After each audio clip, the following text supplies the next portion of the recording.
I'm getting ready to start a meeting. So Good afternoon. Welcome to the regular meeting of the Board of Regents of Del Mar College, convening at 1 p.m. on Tuesday, May 8th, 2018 in the ISC boardroom. We do have a quorum, so I'm going to call the meeting to order, and we will begin, please, with a moment of silence.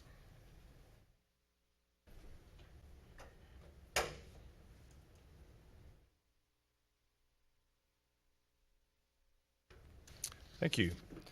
Sandra, would you lead us in the pledge, if you don't mind? I pledge allegiance to the flag of the United States of America and to the republic for which it stands, one nation, under God, indivisible, with liberty and justice for all. Thank you. One of our traditions, if this is the first time that you're with us today, is that we read together the mission statement of Del Mar College as a reminder of what we're really all here about. And you'll find it on the screens on the side or in front of you, so please join us. Del Mar College provides access to quality education, workforce preparation, and lifelong learning for student and community success. Thank you. And as a reminder, Del Mar College is streaming the live audio and video from the official Board of Regents meetings on the college's website in real time, with the exception of portions of the meeting as considered as closed session by statute. And one final reminder that probably goes without saying, but just to be sure, please take a moment, if you haven't already, and silence your cell phones or electronic devices.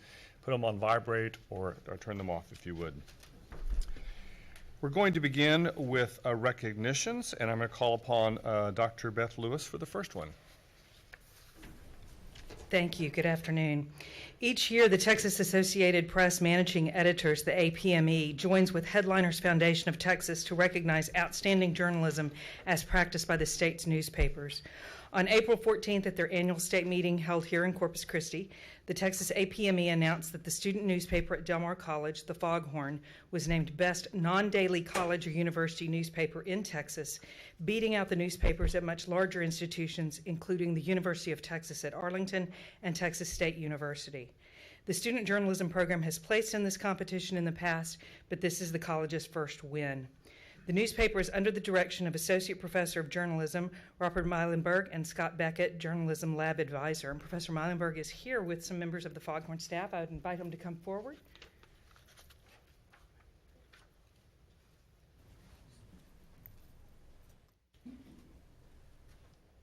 And Professor Meilenberg, if you wanted to absolutely. take the mic.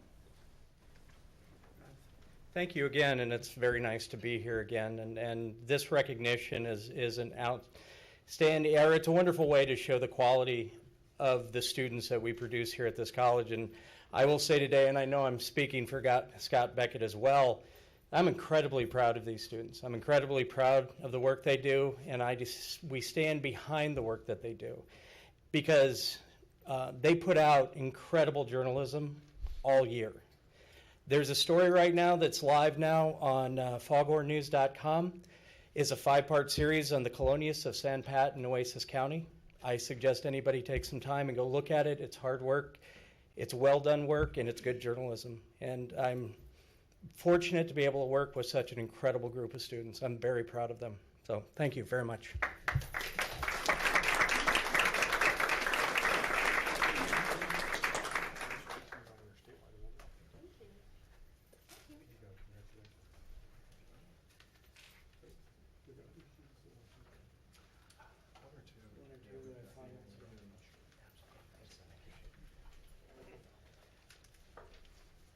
Next up is Dr. Silva.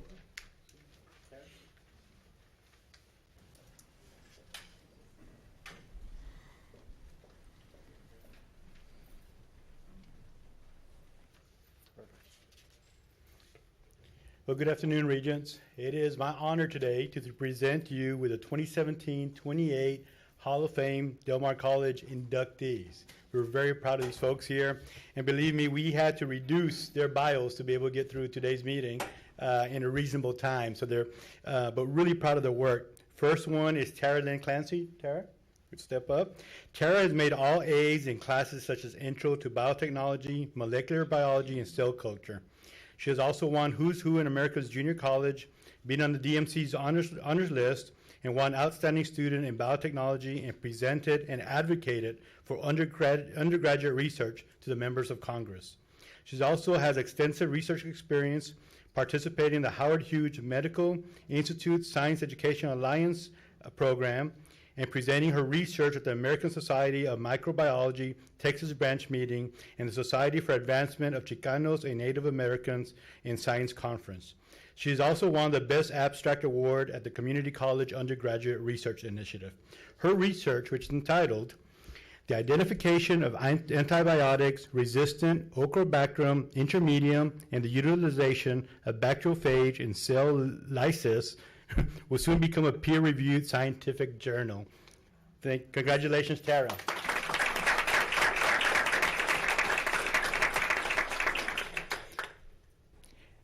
Next to Tara is Danielle Renee Garza.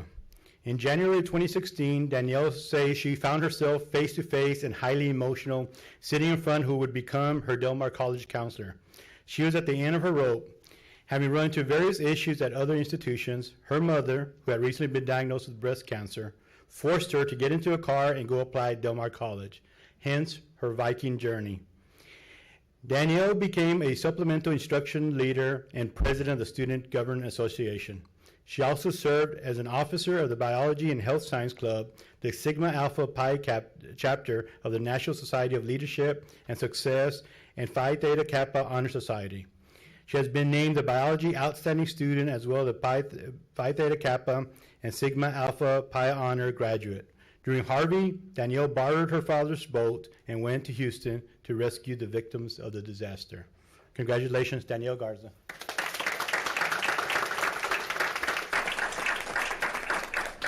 Behind me is Melinda. Melinda, you probably get a little bit closer so they can see you here, Melinda. Okay? Melinda Garza. Well, I could expound on all of Melinda's contributions to Del Mar College, and there are many.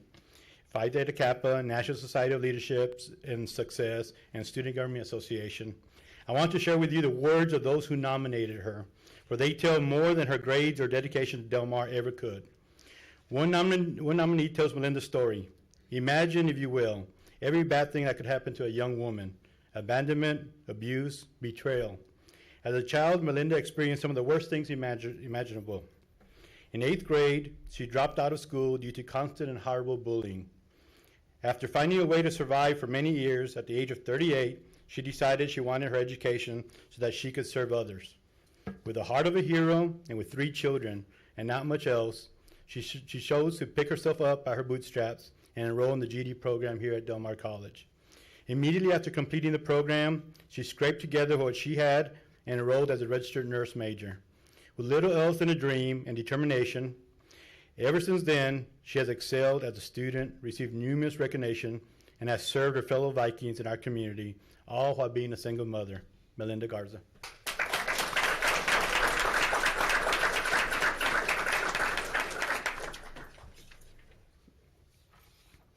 Bobby Janelle. Bobby Janelle has worked with many organizations on campus, including the National Society of Leadership and Success, the Student Nursing Association, the LGBTQ Safe Space, Student Success Social Media, and she has been successful in her academics, being named to the President's List multiple semesters. But her passion is serving Del Mar College as a peer tutor and supplemental instructor. As a nursing major, Bobby spends a lot of time tutoring in anatomy and physiology and chemistry. She participated in safe sex and alcohol education seminar, spoke about sun safety for children during the summer break, and helped with a community health fair hosted at the West Campus.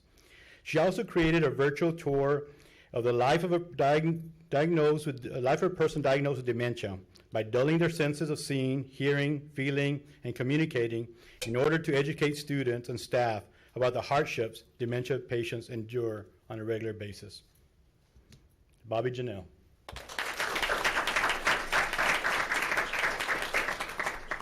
Next inductee is Mark Young. In his time at Del Mar College, Mark has served as a reporter, designer, managing editor, and now editor-in-chief of the Foghorn News. He has covered several stories affecting both students and faculty, including Hurricane Harvey, Board of Regents meetings, and more. Because he noticed more and more students getting their news from the internet, he put a focus on revamping the Foghorn News social media site and the website to make sure students are more aware of the campus events and other stories. As a member of the Press Club, he has participated in service projects including donating time and old newspapers to the Gulf Coast Humane Society, giving out free donuts and newspapers to students, and much more. In addition, Mark formed Del Mar's Safe Space Club for LGBTQ students and their allies. And he has fought to make sure students know there's support available for them through this club and its members. He also helps with the Coastal Bend Wellness Foundation and has written for several freelance publications. All of this while maintaining a 3.9 GPA. Mark Young.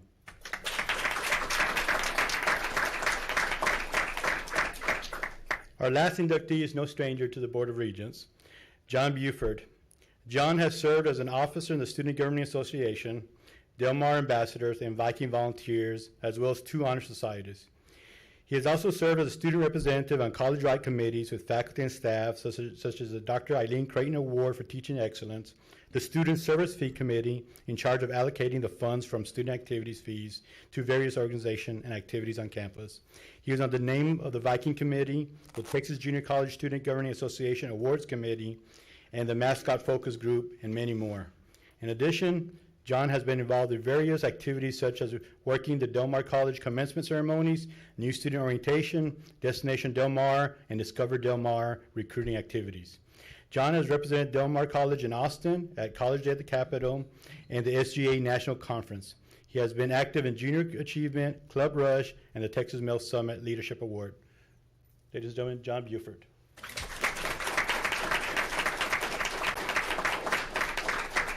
Congratulations to all y'all. Thank you, Dr. Silva. Thank you so much, sir. Appreciate it. Thank you. Thanks, everybody. Thank you.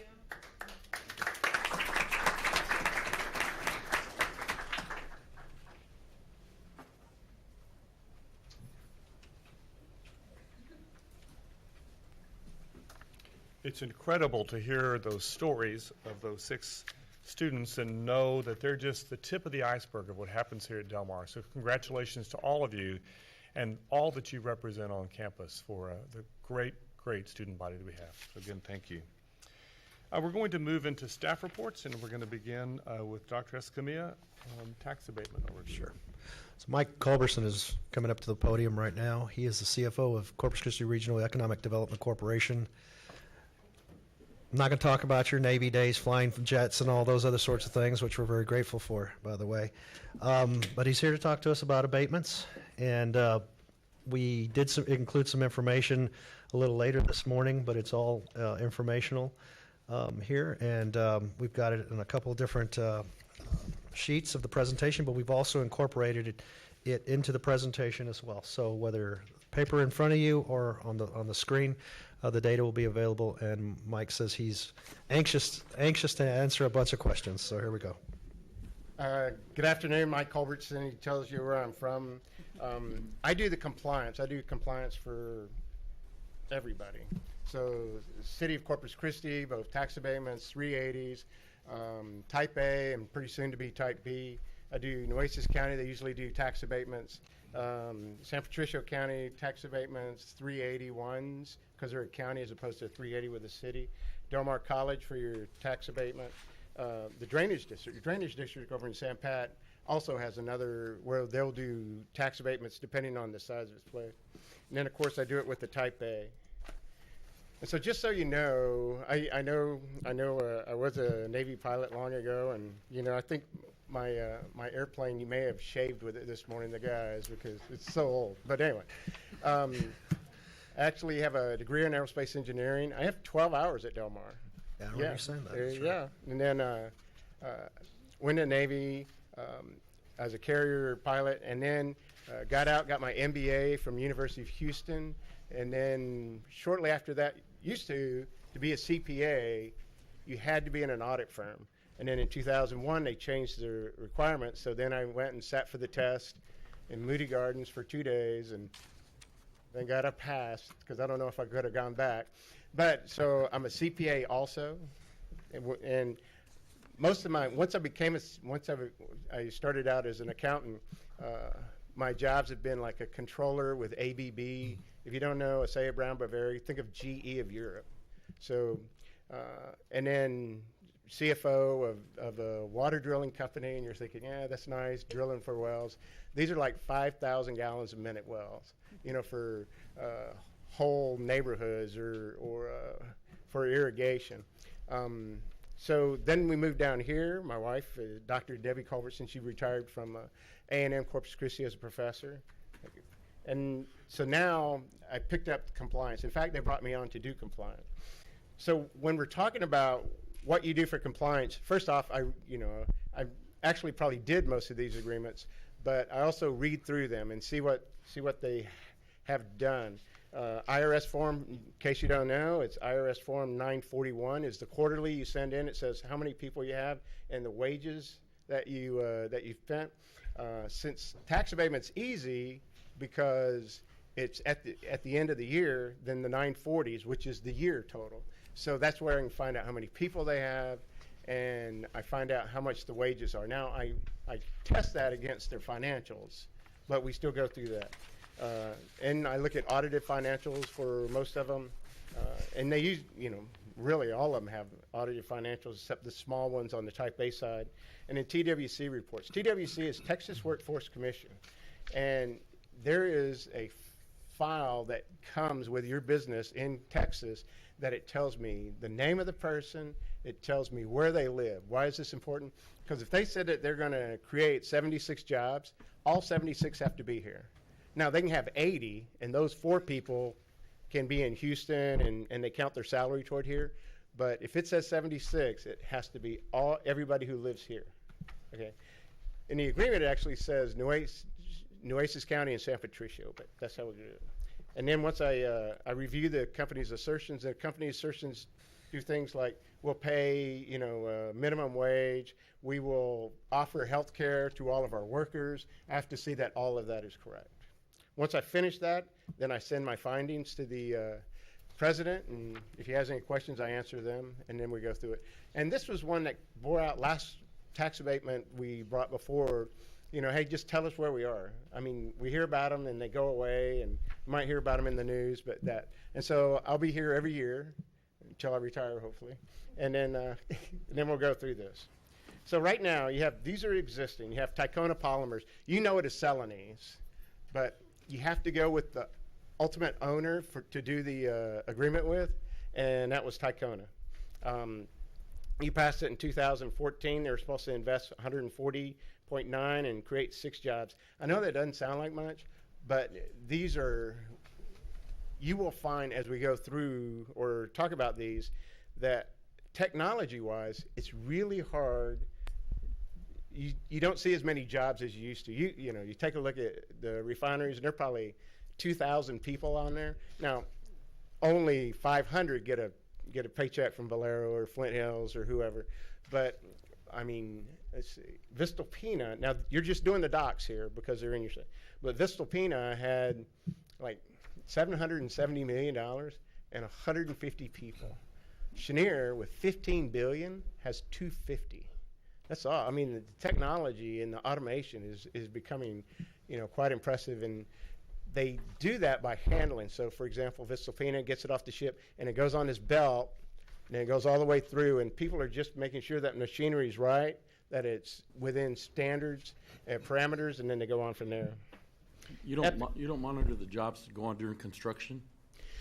We track that because that's one of the it's one of the annual reports that required.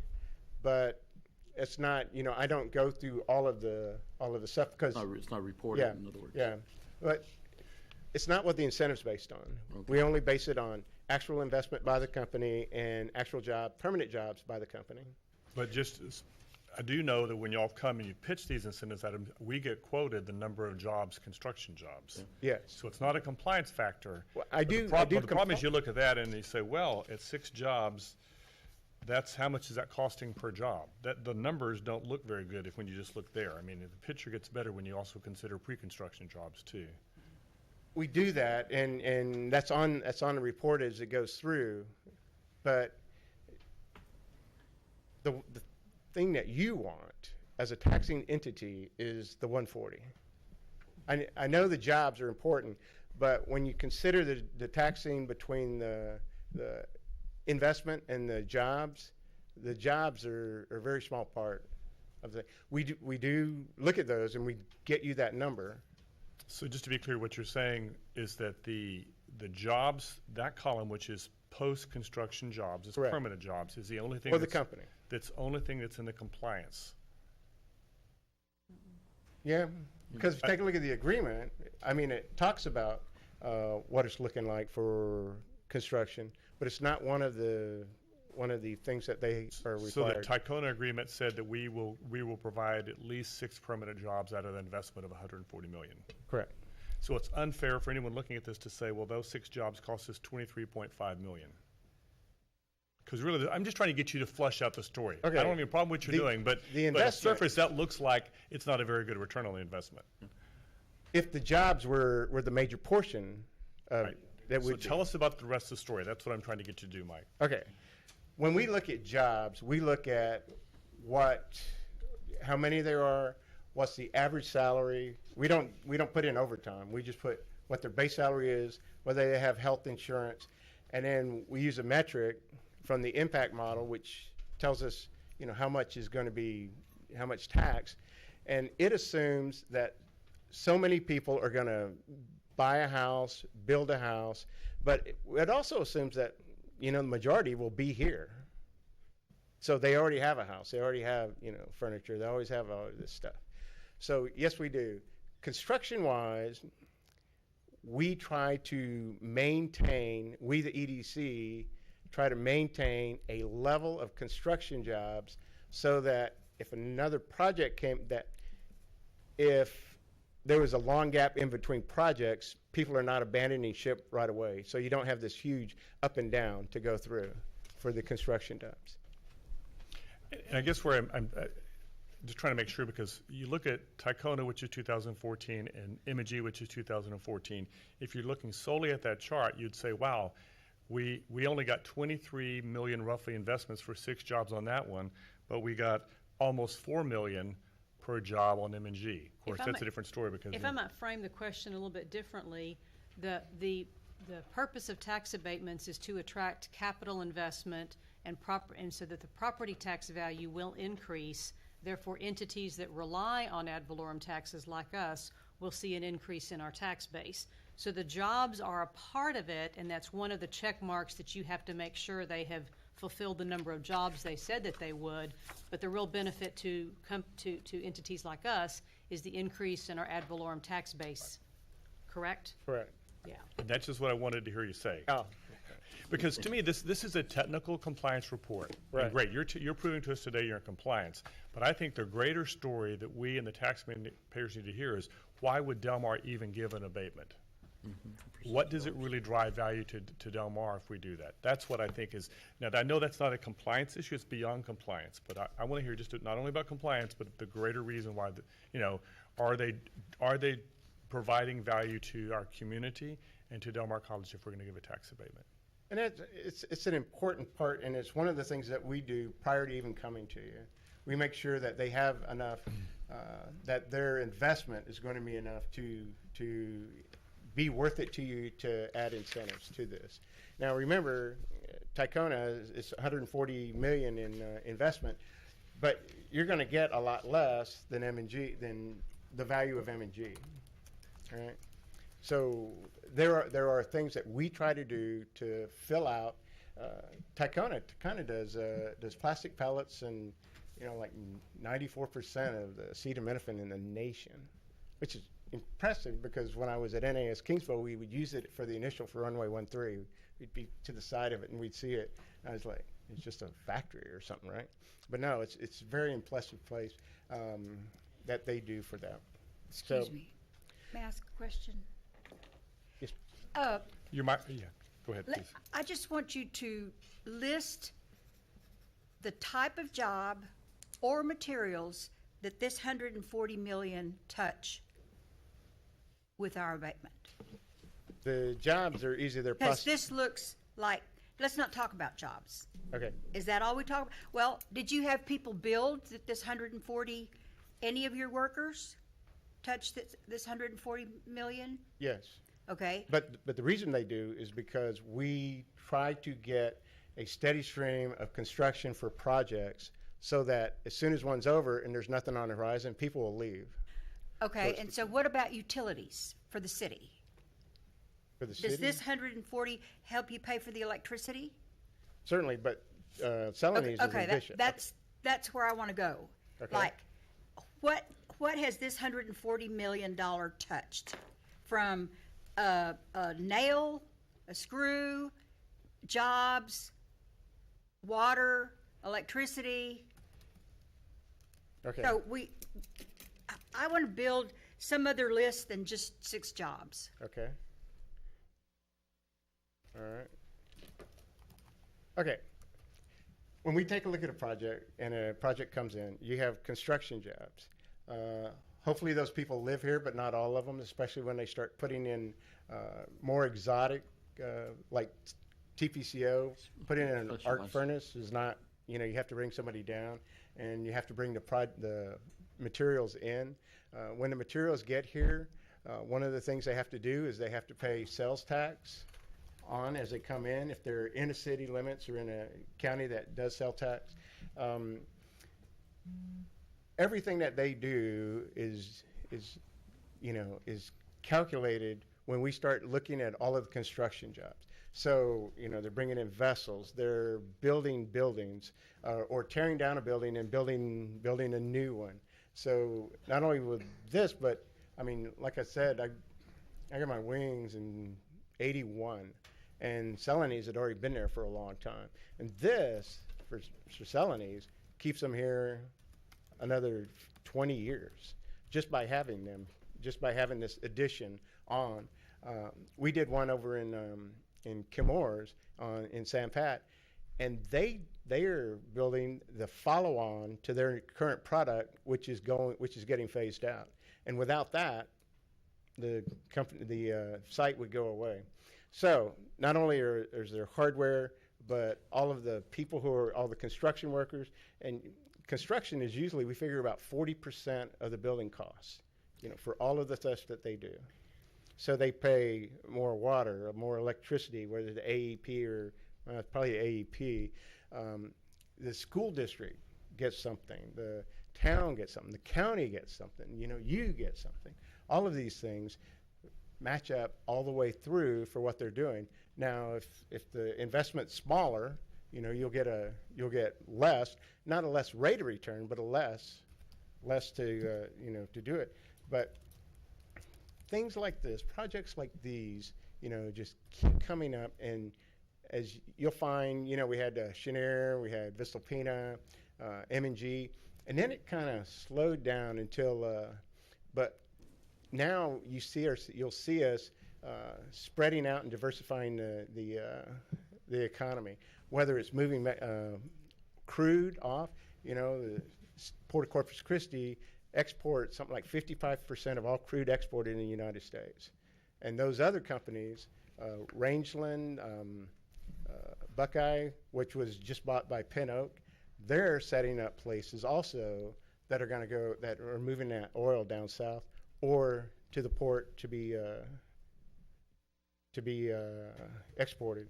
Additionally, because of this, we have 6 more pipelines that are coming through, bringing Permian oil or Eagle Ford oil to our port, and you will see, they're not large enough to reach your purview, but this is how we expand, these small jobs and small investment, but it's $50 million, and it adds up very quickly. I bet we have $1 billion in $50 to $75 million in projects. All right. So M&G, we'll talk about M&G in a second. Just so you know, I have that on the bottom, Castleton.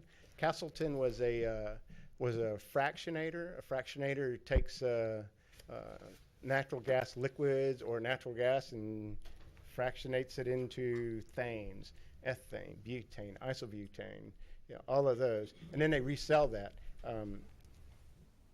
We had 8 projects on the books at one point, and then the United States allowed the export of NGLs, non-natural liquid gas. Used to, you had to refine it to some level before you could export it, which is why we never export crude. Well, the government, the federal government, allowed the export of NGLs. Right at that time, we had 8, and they said by moving it from the ground to the surface was part of a process. You know, I get it. It's 10,000 feet down. It's, you know, it's under a lot more pressure, and there is a change as it comes up.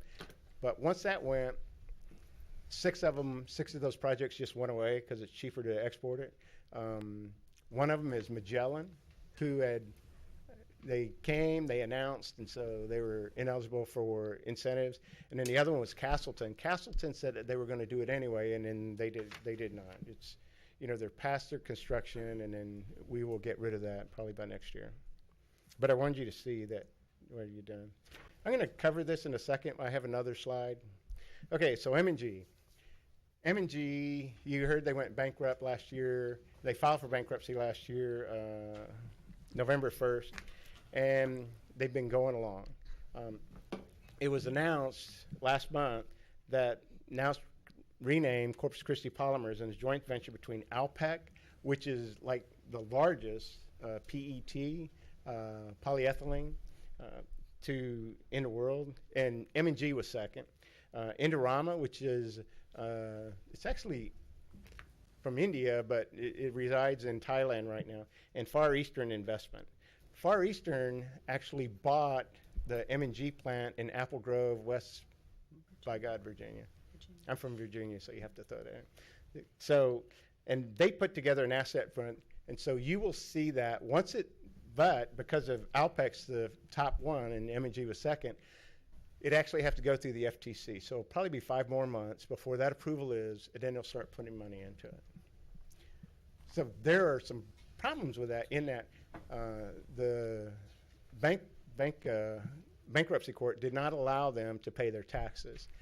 But as part of the agreement, they have to pay their taxes or anything that's due. And so you will see that come up.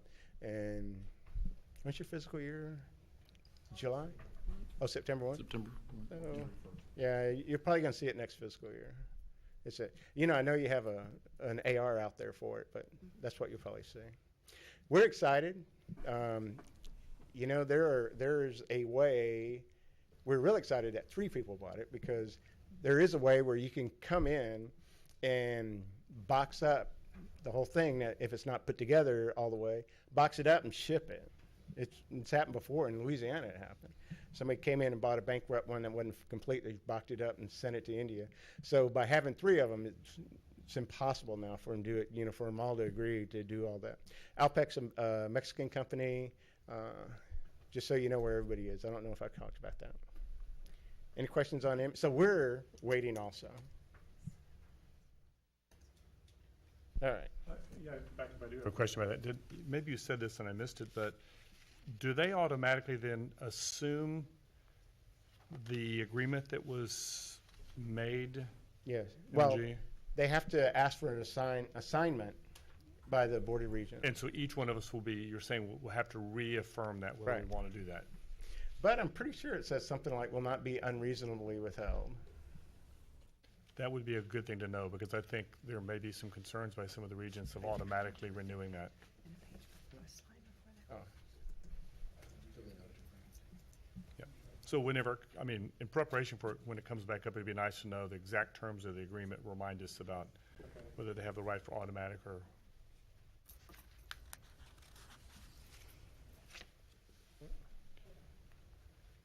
Oh, give me that one. Okay. So I was requested yesterday to put this together, and I tried to do as well as possible. So let's go through it. These are, as you get through, how the numbers set up for when they were approved. So you see M&G in 2014, Topaz. You remember Topaz? Now it's called Talon Energy. It's Barney Davis and Nueces Bay WLP, and they actually had separate ones. Let's see, did they give you that one on the back? They actually have separate ones for the two entities, but they're the same, in other words.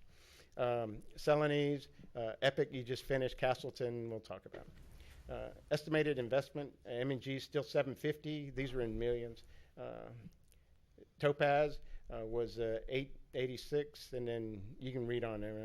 You know, you're regents after all. You can do that stuff. Actual investment. So you see, M&G's already invested 669 million, and they probably have. Well, I'm not going to put words in their mouth, but they're going to clearly blow through this 750. It is not going to be a problem for them. Topaz went through it.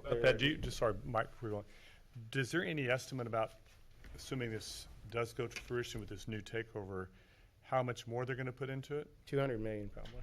So it's going to be a $950 million project, but we've only incented up to 750. No, Is that correct? The point, they have to do at least 750. Okay. So if they do more, then you get more money. Right. So Okay. yeah, So in other words, we make him up better for them going bankrupt. there you go. One way to look at it. Actually, yeah. I'm not going to say Wish that. on But anybody, but An overall question on all of these, there's 0 taxes paid during construction, and that's capped at 3 years, or all of them capped at 3 years, is that correct? yes, Okay, and then the total amount of any of these agreements is 10 years by law? correct. And so, do Most all of of them? these, are 2 years and then 5 years at a reduced rate. Okay, so 7 years total. Correct. So probably I think M&G's a 10-year though. the next installment of this probably needs to be just a summary of those terms, so because each of them are a little bit different, or some of them were under one term and some under the other, but the idea is that then once they start operations, they pay 30 to 50 to 70 to 100% for some graduated piece until they get to 100% taxes assessed and paid, correct? Okay. So it's really about the detail of how they're performing year to year, and the comparison for me on we're using M&G for a lot of reasons today, but that was a raw piece of land. Correct. That was under a nonprofit, and so there was 0 taxes paid on that land. So by helping with this incentive, we now are receiving monies that would have been 0 on a year-to-year comparison looking forward. So that's the kind of conversation I want us to make sure that we understand is, one, we are incentivizing investment. Jobs are important in this region, but what is the comparison of that unimproved land versus improved land, and where are we now that we've got improved land in all of these cases? And that's probably, it's true. I probably made that point when we first did that. For example, the city's looking at the courthouse, an incentive for the courthouse, and it's all in government hands. So right now, the small section. So every year they've been receiving $329, and they're about to, when this thing's fully built, it'll be $240,000 a year. So not bad. And just to piggyback on something Carol's saying, I think the intention today was about a compliance report, you verifying for us, as you do for those other entities, that they've checked the boxes. I think what you're hearing from us today is, particularly since there'll probably be more requests for more abatements going forward, is every time we talk about this, I would like to be, like Carol, reminded of what the agreements were, and not just the compliance piece of it, but sort of the payoff piece, the effectiveness piece, or what goes beyond that? Because we've got at least 1 or 2 new regents since the last time we've done this. We'll have another one here in a month. We want to keep reminding ourselves, what are we really getting out of this? Why are we doing it, and why does it benefit our students? And I'd like to compare them to our expectations.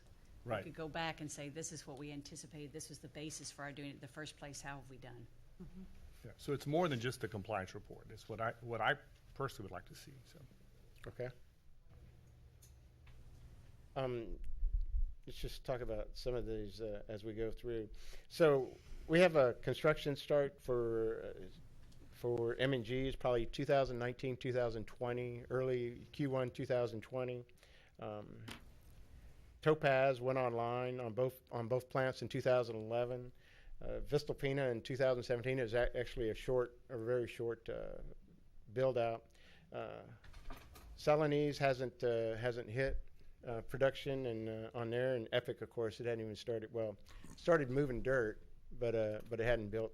But they still believe that they'll be able to finish in 16 months, which would still put you in 2019. And Castleton's in NA.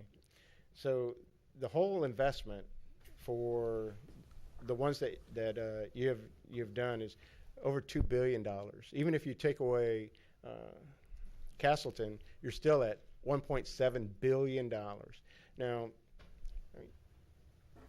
that's a huge amount. I mean, all of Nueces County, I don't know, what's your certified value? 26 billion. Yeah. So imagine adding $2 billion to that. That didn't exist before. 7%, 8%. Yeah. And then for taxes, now these are the projections. This one's a little off because that should be a point. But you're still looking at 5.1 for Topaz, and it was estimated at 5 million anyway. And that's because they spent more, therefore you got more. Now these are what you received. This is what the college received from there. So explain that line compared to the next line, because I mean, I would think taxes projected from beginning mean that for at the time the agreement ends. No, it's from the time that it started to the time right now. Now, for Topaz, let's see, actually from the beginning. No, that one's wrong. That 3.3. It should be the same, and it's 5.1. Yeah, because that looks like we tanked on that one. Yeah, no, you received 5.1. Okay, and I'm going to go back to something Susan said. Effectively, when you all come in here to pitch abatements at us, there's some projections, and again, it's all projections, and I think we all understand the concept of we're trying to incent to get taxes, future tax dollars than we would have had now, but there's generally a representation of how much taxes are we giving up for what are we going to get long term, or roughly something like. So that's to me the numbers. Want to use a 10-year from the start? Whatever, but I mean, this looks like it just jumps all up and down. I'd like to know what it is was told to us in the beginning when they came in, and then how are they doing towards that?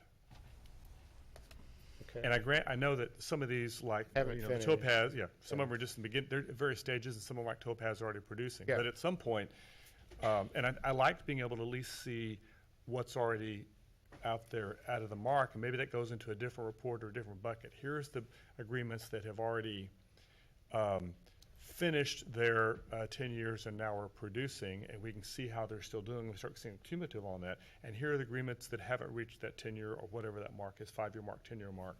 And then we're able to compare what we were told that they were expected or projected to be and how they're tracking towards that.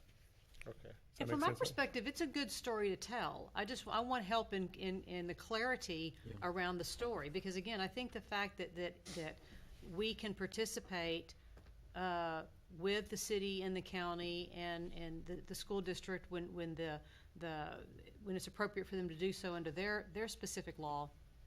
I think for us to help incentivize that kind of capital investment that are going to be long-term companies in the coastal bend and long-term employers, I think there's an advantage to us to do that. I just want to have help telling the story about why it makes sense for us to do it. Mike, is that last line estimated taxes for the project, meaning estimated taxes to to Del Mar? I didn't get that piece, but after the end of the abatement period? Right. So we should expect on average an increase of $18 million a year in taxes to to Del Mar College District once each one of those finishes. Correct. There, okay. And ultimately, that's the line test we're looking for. Right. Is are we making that? Are we on track to make that? Right. Ed, I don't mean to pick on you, but I know you have a lot of questions about this, or you've had some. Is this what would you like to see going forward from this sort of? I'd like to see a projected spreadsheet. I'm sorry. May I ask you to turn your microphone, please? Thank you, sir. I'd like to see a projected spreadsheet for 10 years projected would make sense to me. 10-year rolling or 10-year from there? Yeah, a 10-year rolling one. Okay. So every year you just drop one, pick one up. Sure. I'm new to this. I don't like to abate taxes. but I certainly want to understand it if we're going to. Okay. Great, thank you. And one last thing, once you see this M&G, and I don't know if everybody noticed, but the last one we had to go out of business was Sherwin, and it was here for 52 years. It's, you know, that's what happens. If you get one of these, you're going to have them forever. Mm-hmm. So, You mentioned Chenier a minute ago. Did we do a tax abatement did with not. Chenier? We did not, okay. Okay, you mentioned them and I didn't want to, Right. wasn't on your list. Regents, before we move off the sheet, because I think you've got maybe one more thing to cover here, since this is the first dive into this, when this comes back to us to look at some of the future meeting, the next time it comes back, in fact, I'd like to see this marked before Yes. a year from now. Sure. Let's get this in shape and come back with some of these recommendations. But is there anything else that you as Regents would like to see coming to summarize, analyze, represent what's happening on these abatements? I just agree that we need to see more of the story, you know, instead of just the compliance report, so we can justify to the taxpayers why we're doing this. Sure. We can do that. Well, we'll put something together and have another follow-up staff report. We can do that before the end of the summer, I suspect. yeah, The you numbers are probably already don't want there. an engineer and a CPA to do it. There's not a lot of out-of-the-box. We might let Mike come to the microphone with a dead mic, but anyway, no, we'll get together, sit down with it, and synthesize the added information that we're talking about. We can do that before the end of the summer. Right now, do you feel like we have more requests coming in for abatements? We hear about a lot of new industry coming into town and 40 billion in new investments and. You know, what we're seeing coming right down the now road? is, I think we'll probably get one more cracker, you know, like a Gulf Coast Growth Venture size or an Oxy size. We're actually looking at specialty steel, and what they really need is not.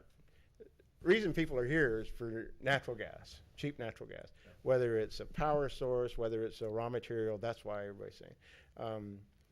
But because of Vistalpina and TPCO, we are chasing specialty steel, and they have arc furnace, so they don't really use. You know, it's not like the old Pittsburgh or the Bessemer. You know where these guys are walking next to a big, a big thing of molten metal. They do arc furnaces, so their biggest problem is power. Now we have, a huge surplus of power right now, but at some point we'll probably catch up and not be able to do anything. And we said probably one more cracker would fit, and that has to do with how much raw materials there are and how to saturate a market. You know, there can be too many. You know, believe it or not. I didn't believe it, but then we'll see. All right. Okay. I have your notes. Great. Any other questions, Regents? Great. Thank you, Mike. You can reach out to me. He knows my number. Lenore, anything you'd like to add to that? Just gonna point out, Mike does have a spreadsheet that's attached and would be a second. that one. It's the same one. Yeah, it's the same information, but it's in spreadsheet format. Yeah. We have electronically. We appreciate the feedback on that. We'll fine tune this presentation and likely come back here in a couple of months or less. And we'll just add that to the pending list. Thank you. Thanks, Mike. Thank you, sir. Thank you. Great. Next in the staff reports, I think Lenora Keys is up next. Yes. Is that correct? Yes, Estrada. Contract extension notification for Estrada Hinojosa Investment Bankers.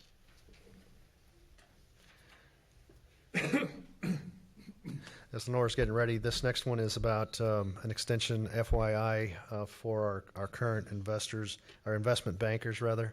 Oh, there she is. She's Thank already you. up. Thanks. Yes. This is primarily an update notification in that, of course, last month, Estrada Hinojosa were here, and the board approved the issuance of 2018A and 2018B bond issuances for this summer. And as we roll forward, their contract is coming up. And so we wanted to go ahead and make that extension. And we've done that by letter through Dr. Escamilla. It's just this more notification and update, really. That contract has always been, and is on your report that you received that Tammy McDonald has made. So it's always a rolling forward. I mean, that information has continued to come forward. But today, I just wanted to kind of tie the loop and let you know that we did extend their contract for 2 years. As part of the original contract, that was part of the agreement that was in there. And I guess it's just a reminder to us that while initial contracts generally come to the board on most all of them over a certain amount, many of our contracts are set where staff, executive management has the authority to renew and move forward on that. That's correct. Is it a completely open-ended No, sir. contract? No. Does it have a certain number of terms, isn't it? It has 1 2-year extension. Okay. Yeah. And then at it'll the come end of- back. And then it'll come back to you. And all that, as I remember, is on that report that we reviewed earlier in the year. Yes, sir. Regents, any questions for Lenora on Just one, when it comes back to us in 2 years? Yes, sir. Is it where we open it up for bids again, or? It will be an RFQ RFQ. for professional services. Yeah, and we'll make a recommendation after we process it all and go through all the iterations for that. Okay. Any other questions? Next, Mary McQueen is going to give us an update related, I guess, to foundation. Welcome. Last week, the Foundation of Del Mar College was proud to announce a gift of over $1 million by OSI Soft LCC.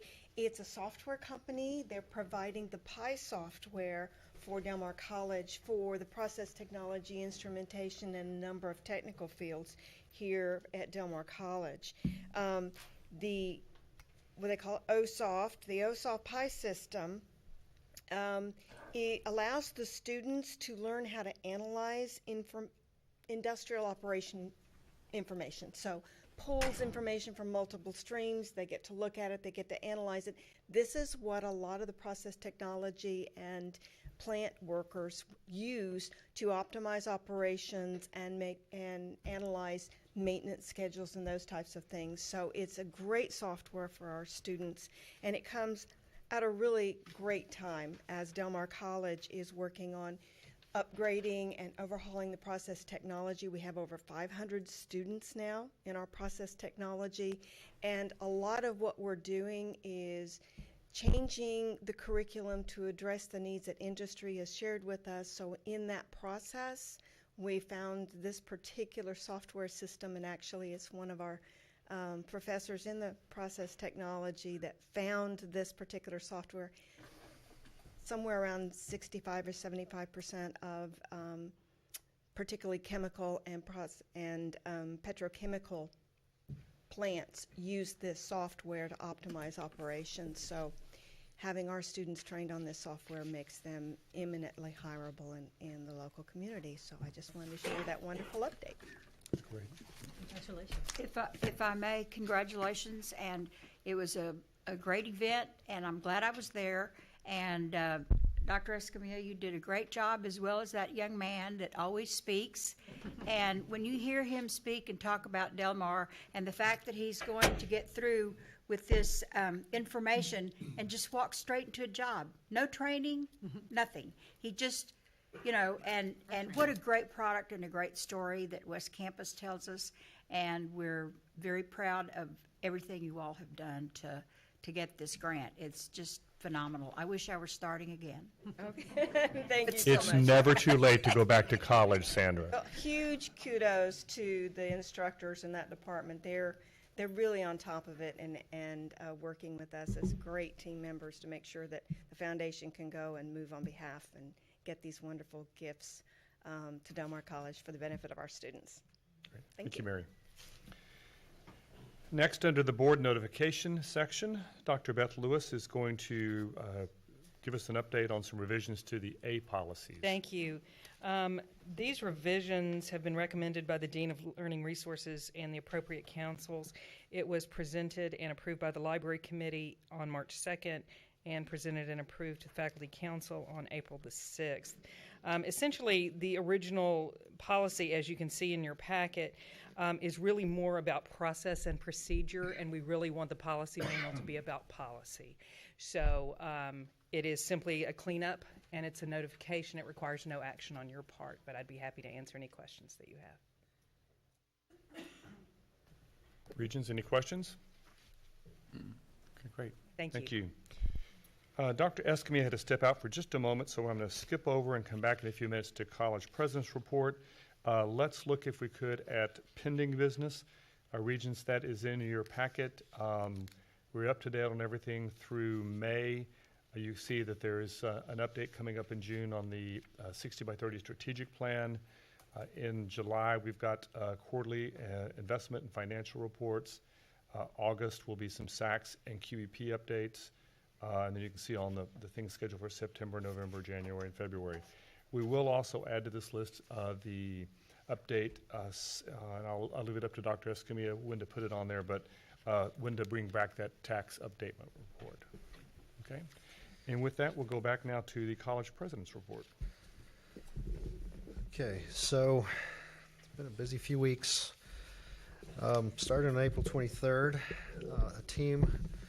I joined a team, members from the college, I think, we attended a regional meeting in Laredo, Texas A&M University International, Laredo, the University at Laredo, to discuss the regional impact of the 60 by 30 in our particular area. We're kind of a cross-section of South Texas in this grouping of colleges that kind of goes from east to west, so it's kind of not all the way down to the valley. But it was a good time to sit around and talk about the effects of 60 by 30 and the things that we're doing, best practices and the like, and talk about how we're impacting this region of Texas. And so I want to thank the folks over at Texas A&M International and for hosting us. And it was a good day spent, and we expect to go back sometime this summer to put another layer of data and best practices on top of that. A couple days later, I attended the Texas Association of Community Colleges quarterly meeting.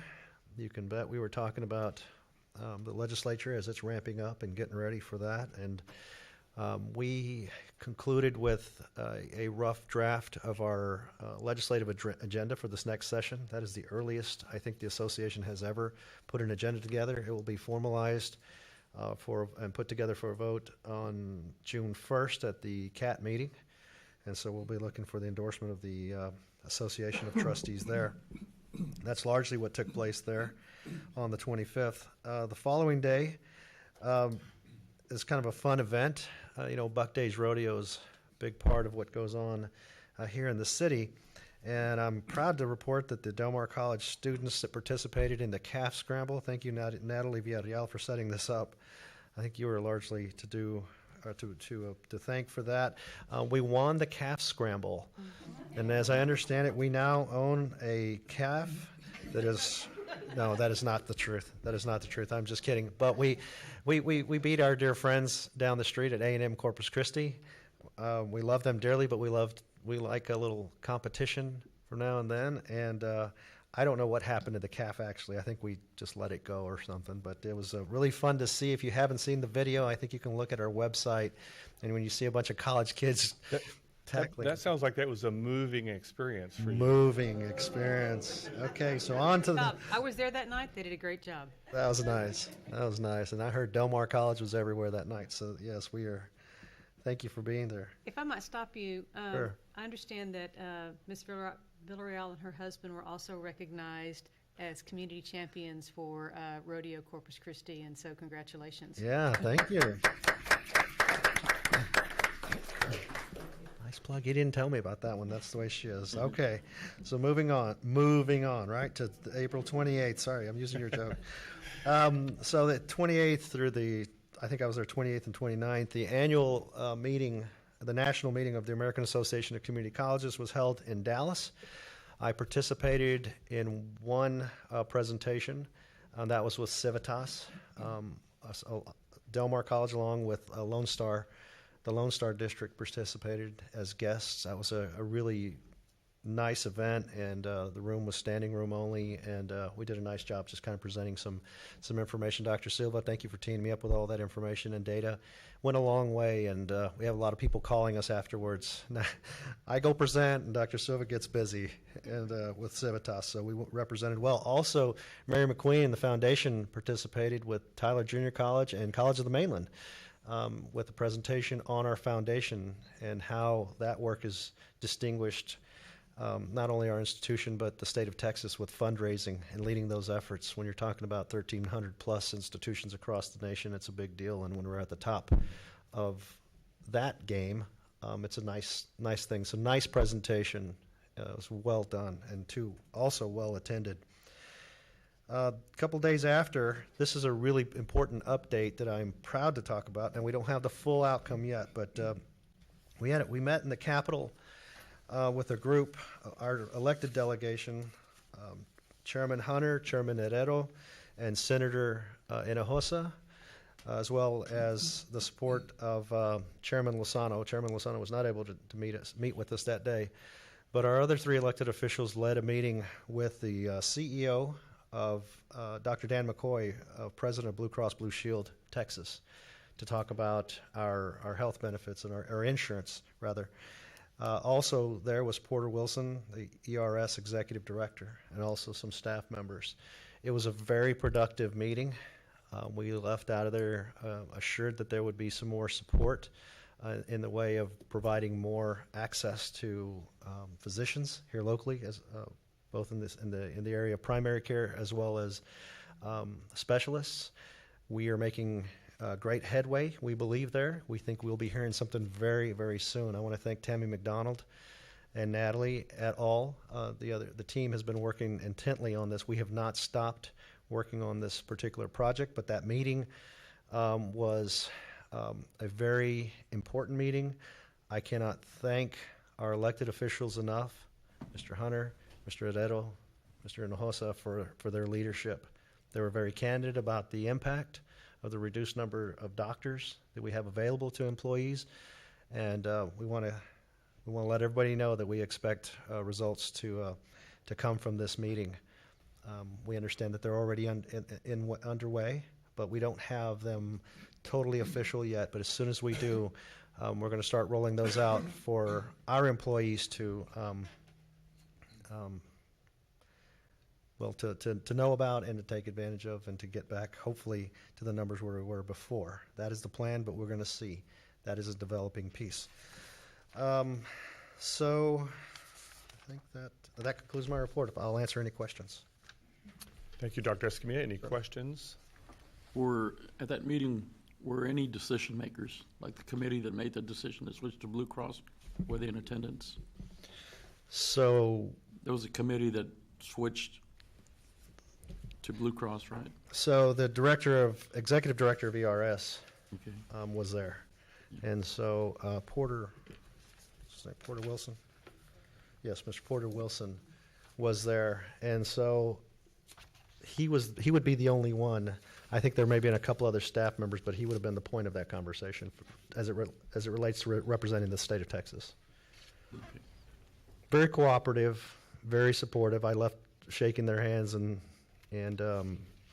having assurance that the needle would move, and we hope it's significant, and hopefully we get back to the numbers where we were before. Good. And I think a sincere thank you for our elected officials, Yes. Representative Hunter and Herrero, and others their staff who've really helped on this. Absolutely. Great, thank you. Sorry. We will move now into the consent agenda portion of our meeting. There are 3 items on the consent agenda: the approval of the minutes of the regular board meeting of March 6th, the acceptance of the investments for April, and the acceptance of the financial statements for March. Are there any of these items that a regent would like to pull off for separate discussion?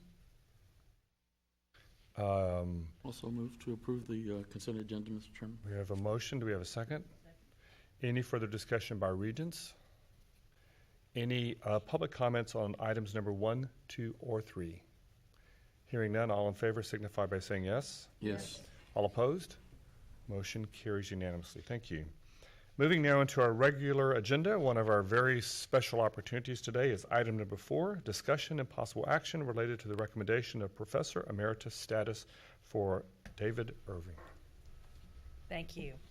It is my profound pleasure to read the following resolution. I'll ask David to come Dr. forward. Irving, come on up. In recognition and profound appreciation for distinguished service by David Irving, Whereas Mr. David Irving, professor of music, served as an exemplary educator among his peers at the college for over 40 years. During his tenure at the college, Mr. Irving provided distinguished contributions with his artistic and scholarly work for the music department. He is commended for his commitment to our students, his colleagues, the college, the community and surrounding area, and most notably to the music field.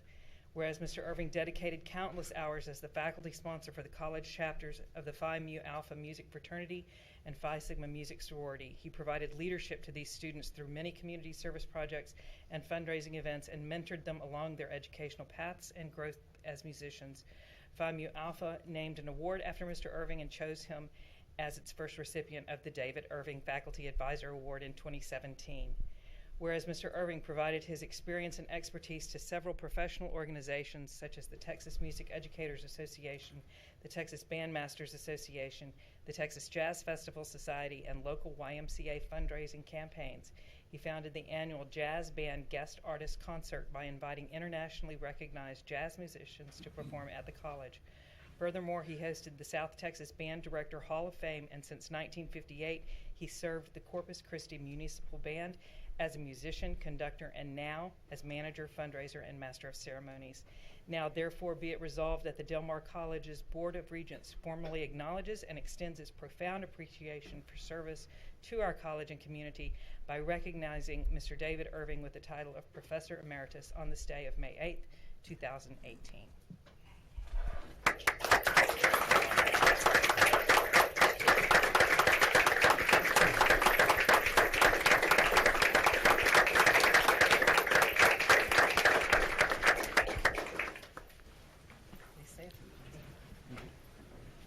When I think back on my 45 and a half years teaching at Del Mar, seems like a long time, doesn't it? Seemed like a long time when it was happening, but let's not talk about that. Every time I think about my career here, I'm struck by how fortunate I was to work in a college in my hometown where I got to work with some very bright and talented students and some very bright and talented faculty, for that matter, and an incredibly supportive administration. I can honestly say, this is the truth, I lie to you a lot, but this is the truth, that almost every day I could hardly wait to get here and get to work. I could not have done this without somebody that you're about to meet, the lady who's the brains behind the operation at our house. Please meet my wife of 55 years, Jean Irving.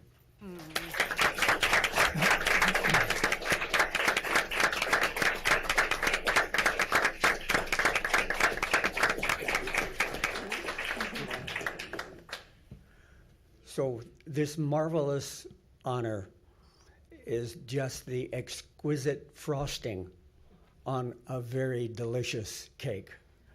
Thank you very much.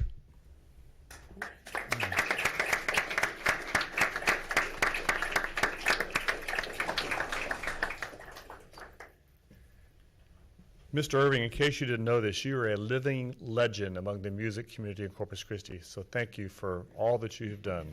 And if you might stay there for just a moment, Mr. Chairman, I would like to so move that we adopt the resolution with exclamation points. Thank you. And we have a second. I bet we'd have a third, a fourth, a fifth, all the way up to an eighth on that one too. So we have a motion to pass the resolution. Any public comments? Anyone like to make any public comments at this point? Please, come on.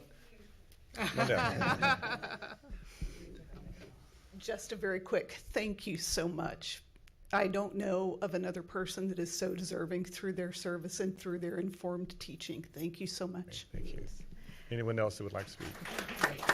Sir, Mr. McCampbell, I wanted to thank you, sir, very much for everything you've done for our students, and I especially want to thank you because you were always there to help us when I needed the mariachi group. You were always out there. If you didn't have enough people, you would go out there and sing with the group, and it's very, very much appreciated. God bless you, and I wish you the best. And I hope you can come back to see us. Oh, yeah. I would just like to say, David, it's been an honor this last 9+ years working with you. It's been so much fun. As another local, someone who was raised here, and I could only make the status of roadie. I was never musical, but I had a pickup truck. So you types of guys love guys like me because I can. Anyway, as my days in the roadie business, you trained many of my friends who came through Del Mar College many years ago. But just want to tell you what a pleasure it's been to work with you, and what you've done for this college will never be forgotten. Great. Sandra, I think you wanted to say. You're not going away with that. David and I have known each other for a long time, and we're not going to tell, right? Anyway, he has been an inspiration to so many kids, and primarily because he has seen Del Mar grow tremendously through lots of deans and lots of things going on here. But he was always the one that we went to as a choir director when I needed somebody to play such and such. David would say, "Oh yeah." So thank you so much, and we are very proud of you. Mr. Irving, for me, every time I thought of Del Mar, you were the first that came to mind. David Irving is synonymous with Del Mar College. You were my first instructor in music a couple of years ago. And, and every time I see you, David, you still look the same. God bless you. Great. Anyone else who would like to address the group in public comments? Just want to thank you for your service, Mr. Irving. I've known you. I've been on the board 18 years, and you've always been an inspiration. Great. We do have to pass the motion, so let's do a roll call vote on this one. Dr. Adame? Yes. Mr. Bennett? Yes. Mrs. Strada? Absolutely. Ms. Hutchinson? Yes. Mr. McCampbell? Yes. Ms. Smith-Parker? Yes. Mr. Rivas? Yes.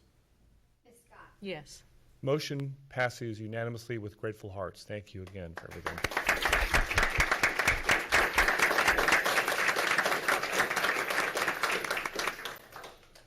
Before we move to exciting topics like internal audit, I just want to make a comment at this point. How wonderful that we can start our meeting with student recognitions, and particularly those 6 outstanding Hall of Fame students and what they've accomplished, and be at this point talking about the great tenure and contributions of a professor like David Irving. It really speaks on both sides of the equation of Del Mar College. I think it's just wonderful to reflect on that. And with that, we're going to go next to item number 3, Tammy McDonald, discussion of possible action regarding internal audit reports, follow-up reports, and internal audit status. Good afternoon. As we continue to move forward with our processes and improvement and effectiveness of our college processes, today we have Lisa Martin and Danielle Graves with Weaver, our internal audit group, and they are going to be presenting an initial audit report for accounts payable, and then follow-up reports for Registrar, admissions, financial aid, human resources, and then also they will go over our internal audit status. So go ahead and turn it over to Lisa and Dan. Thank you. Are these both on? Good afternoon. It's kind of hard to come after that, right? It is now back down to internal audit business. And it's been a while since we've addressed the board, so hello. And we have a lot of meat for you. So let's go ahead and get into the meat of the discussion.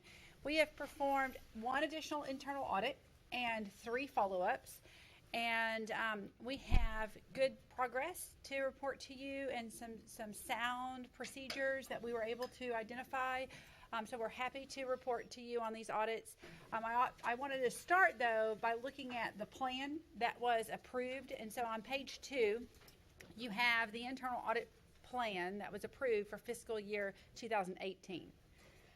This plan included an audit over accounts payable and disbursements. That audit is complete. It included an internal audit over grant management, and we are recommending that audit be deferred until 2019. We also have an audit over information security, and we're recommending that audit be deferred to 2019. And then we had available for special projects as elected by either the board or management, and no projects have been requested at this time. The purpose of my recommendation to defer both grant management and information security is primarily based on readiness for an audit activity and the ability to not distract current operations.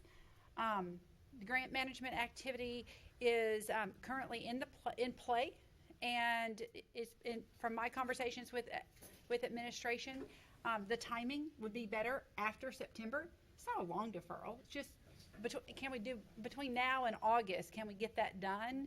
And would it be a lot of work to try to force fit into summer months when that's really completion of the budget and getting into next year?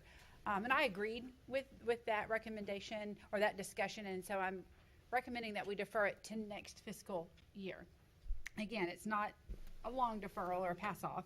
It's really just a matter of looking at the time frame between now and August. And Alyssa, what you're saying is it's deferral into next year, but sounds like you and the administration are making the commitment that it would be the very first part, the first quarter of the fiscal year. Yeah, so we haven't had an entrance conversation about the subject matter, the cycle, the amount of volume, to really identify when it would be placed, but we would come back to you when it would be appropriately placed. It just didn't make sense to try to force it into the summer months. And just as a reminder, each fiscal year at the completion of the internal audit plan, we have an annual internal audit report that we produce that shows the plan, the results, and the completion. And that report is published as well as turned over to the state for their records.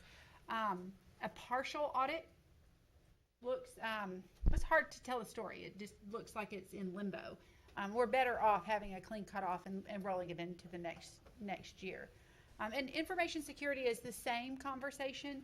IT is a little bit different in that we will be here this summer looking at IT general computer control follow-up from our prior audit, and there will be elements of security that will be touched from that audit. But with the staff turnover, the focus on looking forward at a new ERP system, the amount of volume of activity with that group, it did not make sense to layer two audits on top. It made sense to spend the time on the existing IT audit, and we'll have a planning meeting. And then, based on that intelligence, place the information security audit in next fiscal year's plan. So that just made more sense to us from an administration and from an internal audit standpoint. So both of those audits are being recommended to be deferred to next year's plan. We have not determined if that means that they're just added to next year's plan or if there's further movement on next year's plan. And so I don't want to overspeak with that regard, but we'll come back to you after we've had those conversations with some timing and dates. Would you remind us what else was tentatively in the 2019 fiscal year plan? I don't know that I have that. I didn't bring that with me today. Tammy's looking. While Tammy's looking, I guess my concern is you've got two items which are identified by our internal auditors as high risk, and we're also in a plan that we knew when we hired you we really hadn't been doing a regular internal audits, and some of these things have not ever been audited. So to me, these two areas are that. Right. So to me, it's a little bit of a red flag that we're pushing things off that have been identified and that we're potentially deferring more things down the road. So I personally would like to see, I'm willing to go along with this today, but I would like to see as soon as possible, Dr. Escamilla, a report back to us that lays out what the 2019 plan is, and if possible, how we can quickly catch everything up and keep it on track, particularly given the fact that we really haven't had a strong internal audit program for a long time, and you guys are helping us get it caught up. And to get it caught up and then deferred to doesn't get us caught up. Right. Included, and you can't see it on the screen, but as part of our annual requirements, can you go back to it's at the bottom portion of this. There is a task that says that we'll update the risk assessment in the middle there. That task every year we'll sit down with Dr. Escamilla and go over the risk assessment and determine whether or not the risk assessment is a current reflection of the risk environment today, and whether there's any activities that have moved one way or the other just based on new events. something that we would talk about would be grant management, internal audit, Turnover in IT staff. turnover of IT staff, contract administration, the focus on a new ERP system. Things just change in the environment from the point in time that you have the risk assessment and take that photograph. And so that touch point that's on the plan will be part of rolling forward. The internal audit plan that was approved is a 3-year plan that, of course, is not static. It is a plan that for each year we have a planned touch point to validate that it's the right choice. And so, yes, we would need to come back to you for fiscal 2019, irrespective of these deferrals, because we want to look at the risk assessment and make sure that the activities of the college remain informed on our internal audit plan and determine if there's something else that needs to be added or moved. And so you would naturally see shifts in we're confirming the plan but would like to consider A or B as part of a subject matter because of new conditions that exist today that weren't necessarily contemplated during the risk assessment. And so I would expect that discussion to be in the July-August timeframe like it was last year. So about the time we get the annual summary would also be when you'll come back prepared to what we'd do next year. Talk about the fall. So we'd be able to get it'd be sort of our past, present, and future analysis. That's what we did in the well past, said, where we are right yes. now, what do we need in the future? Well said. Yeah. Okay. And so it's not these deferrals are something I felt responsible to recommend to you today, knowing that they will impact the message that we bring for our recommendation for fiscal 2019. I'm going to just turn to Ed. You've got a deep background in this too. You have any questions or thoughts? I do. We're spending about $300 million on construction. That is one of the topics that Dr. Escamilla and I have talked about. That was the risk rating will have changed today than was on the risk assessment. Yes. And it looks like we're dropping off some of the work that we had originally planned for this fiscal year. And you've got a blank space on here for special projects. Yeah, the special project bucket, call it, is for occurrences that come to light that aren't identified through the risk assessment. And nothing's come to light that has been asked. Well, I'm wondering, would it be appropriate to do some audit work on this $300 million? Yes. Would it be appropriate? It'd be appropriate for us to consider and look at the stage of construction. We do a lot of audits over construction programs. Dan has a lot of experience with that, and we phase in that approach. I mean, we really haven't gotten to that discussion to see what the right timing is. I don't know if you have any other comments on that. No, not in particular. But the answer is something that we have talked about putting on the table when we do our risk assessment discussion. We haven't actually jumped into auditing a specific occurrence yet, depending upon the type of construction agreement, where you are in the project management, how many pay apps you've paid. I mean, there's just so many things to consider the right timing for those. Well, I would strongly encourage that we do something on that because we've got a short time frame. Mm-hmm. Yes. In 4 years, we spent $300 million. So if there's an issue, I'd like to know early. And there are touch points during the project that are the early identifying times.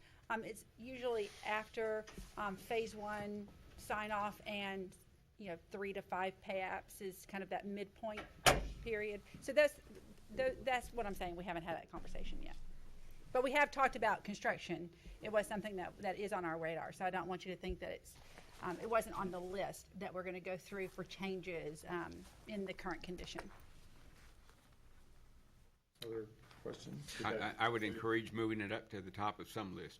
That's just my encouragement. Absolutely. Duly noted, sir. So as it relates to the status of our plan, we definitely have availability and focus on meeting the risk assessment and performing the internal audit activity at the right times where we feel like we can be effective. And when I say at the right times when we can feel like we can be effective, it is our mission not to distract priorities. And so when the priority is to onboard and get the IT staffing back up and effectively working based on the turnover, then we think that that's a priority, and we're the ones that said we're going to come in the summer. When we feel like that the amount of time and the completion during budget season to get to 8/31 specific to grant management is kind of not the right timing for that cycle, we'll come back to you with that, and that's what I was trying to do today. I would assume if anything came up that you didn't agree with any assessment, whether it's on behalf of the board's representations or staff, you would exercise your professional standards and speak up, because we would certainly expect that of you. Right, absolutely. And it would be our responsibility to do that. We had a nice, we've had some very healthy conversations in getting these audits ready and moving forward to make sure that we still continue to have the right focused activity. Waving at Tammy just in case we need her to chime in. I was hoping she'd stand up. Oh, come stand up. Like Elisa stated, we because we have had some new environments come up within our risk assessments, which were not in play 3 years ago when we did our initial risk assessment, like construction. We talked about, we had a good conversation last week with Dr. Escamilla and myself and Alyssa and team, that it's time to do that and to reevaluate and to reassess. And will some things move up on the list? Yes. Will some things get added to the list? Maybe some things get shifted because we don't have a definite plan for 19. And when we do have those conversations, that plan will come to the board about what they're recommending. But, you know, per the information and as what our charter says, we're all working within the scope of our responsibilities in the framework of that charter. And Dan and Elisa are always very frank and honest about conversations as we move forward with all the different audits. And like frank she said, and honest, that's a nice way of saying pushy. I would not say that. So we will bring that back, and we will have that second conversation. Again, it's time to review our assessment of the whole college and see if that needs to be modified as we move forward. Yeah, right. So we do have 4 audits to talk about today. So I'd like to move on to giving you the input from the audits that we were able to perform. And the first of which is our audit over accounts payable and disbursement. As you recall, we performed an internal audit over procurement last year. And we're actually coming back in 2 weeks. Just No, I'm sorry. I'm asking him to blow the screen up just a little bit, so I'm having problems with my screen over here, so. Okay, yeah, no problem. And so we are actually coming in 2 weeks to perform follow-up procedures on the procurement audit, and we performed the audit over the second half of that cycle, accounts payable and disbursements. And so Dan's going to walk us through the specific details over this accounts payable audit. Yeah, like Lisa said, as part of our 2018 internal audit plan, we did cover the second half of that purchase to pay cycle. We were here in late January, early February, looking at a 20-month scope of time, which ended December 31st of 2017. So we looked at the preceding 20 months to look at the accounts payable and disbursement cycle, to look for efficient and effective processes over that cycle. Some of the scope, just key things to keep in mind, we looked at the accounts payable and disbursement separately, but also did not include all disbursement pieces. We included some elements in disbursement methods such as P cards, but we didn't look at grant administration because, as we just discussed, that's under a separate audit. We also didn't look at cash forecasting or P card governance in total. We really focused on just the AP and disbursement side, the actual receiving invoices from the time we received the good or service, the actual payment of those, specifically looking at a few compliance elements such as the Texas Prompt Payment Act. So within that scope, we had... To that regard, construction, grant management, and the treasury functions are separately stated on the risk assessment, and so that's why those weren't part of the accounts payable disbursement cycle. Yeah, so within that AP and disbursement cycle, we did have 4 objectives.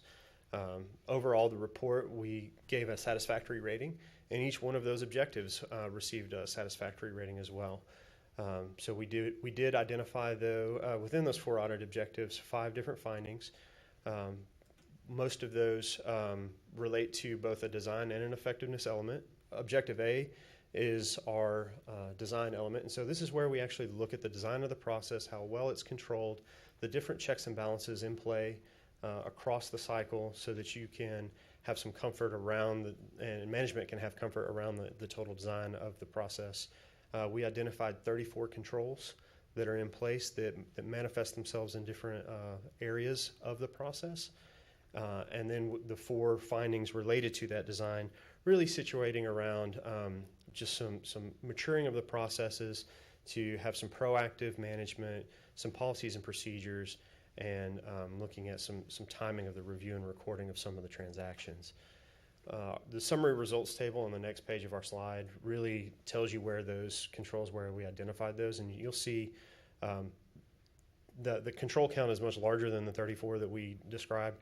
That's because they actually occur in multiple parts of the cycle, and so we wanted to provide recognition of where those different controls affect different parts of the process cycle, and then the sub-processes related. So that gives an idea of how those different checks and balances affect the process, and gives some comfort over the coverage of controls. We also wanted to show you also where the 4 findings affect to some degree or of another, where that sub-processes as well. So that's what this page here depicts for you. So as an example, so I know that this says we have 49 control activities and 49 things that happen to control risk. But if you have an invoice review, and that invoice review includes coding, classification, valuation, those are 3 instances, but it's 1 control activity. Just to clarify, I saw a little question mark on your face, right? And so that function is a control activity. So there's 34 stop points, things that we identify that are testable, that affect multiple risks or multiple pieces of the cycle that are important to get right. We also will evaluate pieces of transactions like expense reporting, and that expense reporting is handled very similarly to a vendor invoice, but we isolated it because it has a higher or different kind of risk, and so we separated that out. And so we definitely looked at what happens from initiation to recording, and are the things that we would expect to be in place and reviewed and critiqued and authorized in place. And we felt very good. With only 4 findings in this area, we felt very good about the strength and the layered process controls in this area. And then we do testing. Yeah. Who does the Texas Prompt Payment Act apply to? Is that just government entities or everybody, or is that a state statute? Unfortunately, it's not applied to commercial business. Okay, that's what I was wondering. Yeah, no, It's public funds. just for government Public entities. funds. Okay. Any organization But that that is a state statute. Correct. Yeah, it's a state statute that just dictates Never heard of You never heard of it? No. the payment of invoices that are issued to governmental entities. There's some certain criteria of which Del Mar meets, so they fall under the governance of that act. Right. So the next 2 objectives, Objective A is the design of the process. The next 2 objectives, we actually look at the effectiveness of the way of the controls and how they operate. And so those 34 controls that we just discussed and how they affect different stages of the cycles and processes, we actually went and tested those and looked at how effectively they're operating. So design, one side, structure, effectiveness of operations next. We did have 1 finding really regarding around consistent review of P-card statements, but overall, again, a very satisfactory rating. The strength of that activity did not reflect any egregious errors. The controls were operating largely as designed. And then the next objective, C, we actually look at some of the detail behind the compliance and actually look at a detailed dive into the transactions and the accuracy and completeness of those transactions. So effectiveness controls, then the accuracy of the transactional performance, where we get to the next objective, A, B, and C findings. Really, these 4 findings are those 4 that we identified through those different objectives, really centering around, like I said before, some maturity. So the first finding, processing and tracking, just really the finding of a proactive monitoring process that gives management confidence that we're in compliance. One thing I do want to note, we did not identify any instances of noncompliance. So as we looked at all our different samples, we tested our transactions, we found no issues in compliance with the Prompt Payment Act. This is really a design of the process to help monitor and be a bit more proactive in monitoring that compliance. And in that regard, the Prompt Payment Act would be, if we had an exception, it would be a high risk because it's a compliance requirement. But because we found no instances of late payment, very important. It's moderate because we don't have a process that is automatically, proactively monitoring receipt of invoice and data payment. It is much more of a compressed cycle and human intervention that allows the college to have no instances of late payment, and it's something that we think would be part of an enhancement when they go to a new ERP system. And so we have an opportunity to have for something to fall through the cracks, and we have very strong people that prevent that opportunity. So that's the difference between in that particular finding, and that's why it does not have a higher risk rating, if that makes sense. I just think it's important to point that out. Yeah, and absolutely, and that really kind of dovetails into the finding too, which is a low risk rated finding. However, it does center around the strength of the people executing the process. That finding is really about segregating the preparation and payment of payment vouchers. So we have people who have the ability to do both of those at the same time. We did not identify any issues in the payment, so no duplication of payments or other compliance issues. However, it is a design of the segregation. We don't have any issues, or we didn't identify any issues, again, because of the strength of the people executing the process. It is a relatively small department for the high volume of payments that run through the department, and just as a process improvement and as a standard internal control procedure, having those two duties segregated is best practice. Along with finding two, yes? I would expect to see that in a small company, lack of segregation of duties. We've got $100 million flowing through here. Are we short of personnel?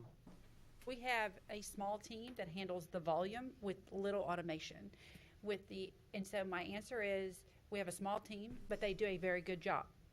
And we are trying to recognize the strength of the people. So there's a difference between what we have in place and an institutional process that has some automation around it. Through automation, we could have this segregation of duties, and we could have the people work differently. And so that's really what our recommendation is in this regard. So I'm not, as internal audit, I can't tell you that we don't have enough people.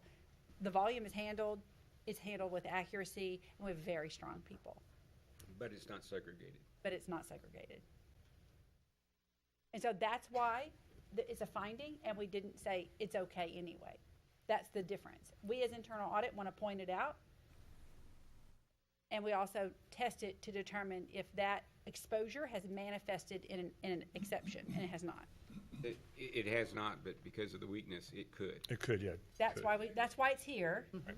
And I think one of the great things that we've done with our plan is we've been able to look at some of these major cycles and early identify the areas of improvement as we walk down this path for a better, more automated system. So I'm going to interject this. You're doing what you're supposed to be doing as regents. We can ask those questions, and when it comes time for budget time from staff, we can say to our one employee, which is Dr. Escamilla, what is your plan to remedy these effects, and are you appropriately budgeting the resources necessary? Right. And I think when based upon the risk involved. When you hear our update on the follow-up procedures, you'll see that there is commitment as well. So those are different audits. This is a first-time audit. Yeah. We should keep moving. Sorry. Yes. Finding 3, P-card policies and procedures, again, a low risk rated finding.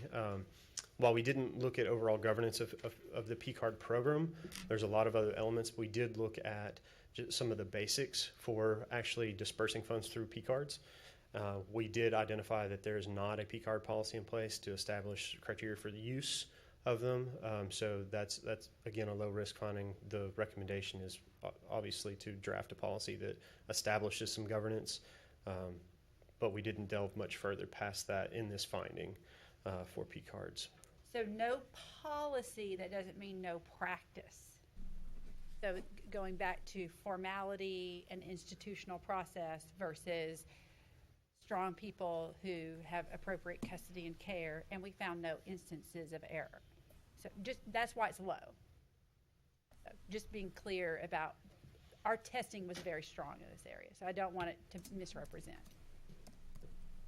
And then following finding four, in the same vein with P cards, review of the P card statements, just a consistent documentation. So what we found were instances of where the P card statements are reviewed, reconciled for completeness and accuracy, well documented. However, there were a few areas of inconsistency where we weren't able to establish that for all the P card transactions or P card statements that we looked at. Again, a moderate finding, not that it wasn't done. A lot of high volume, a lot of P cards, a lot of other invoices. There were some documentation issues. So this is really a documentation finding versus an execution finding. So those are our 4 findings on the process results. We always look at access as well. And so we do always look at access. That is our objective D, access over the key systems used throughout the process. So that would include the colleague system, which is your ERP, and also the Wells Fargo banking system. Although it's not managed directly by the college, the access is administered through or granted through the college, and so we do look at that. We did identify one finding, which was inappropriate user access. We found a few users who had user permissions who were that were inappropriate and should have been removed, and so we provided those 13 individuals to college management for their remediation. When you say inappropriate, I think you mean incompatible. So Correct. segregation of duties. So a little bit different, just to be clear. But inappropriate, so we're used in the report. And inappropriate because they're incompatible, and so it's within the context of the report, it explains that within just one statement. I wanted to define incompatible. Yeah, I just wanted to ask you, what you're referring to, are those the people that are no longer employed by the college that you're talking about, that have access to the Wells Fargo? I believe there were some user IDs that were still active of employees. That doesn't mean that they directly have access to the system. It just means that there were user IDs associated with former employees that were still in the system that should have been removed as a part of housekeeping. So there's usually multiple layers of access around IT systems, and that's not something that's something we look at with IT general control and the IT security audits. We didn't delve into that. We really strictly looked at current user IDs active in systems, and so that didn't perform a full evaluation of the entire layered and structured IT security practices. We were looking specifically at those. So some of those I do believe were associated with individuals. 7 of them. Seven, yeah, that's what I individuals read. who were no longer employed, who had By the user college. IDs, but not necessarily direct access to those systems. And it's our responsibility to make sure that they no longer have access, or is it the? It is our responsibility. Correct. Thank you. Absolutely. So we did make recommendations for all 5 of those findings. The corrective action recommendations that we as internal audit make are a suggestion for a starting place for which management would then make their corrective action.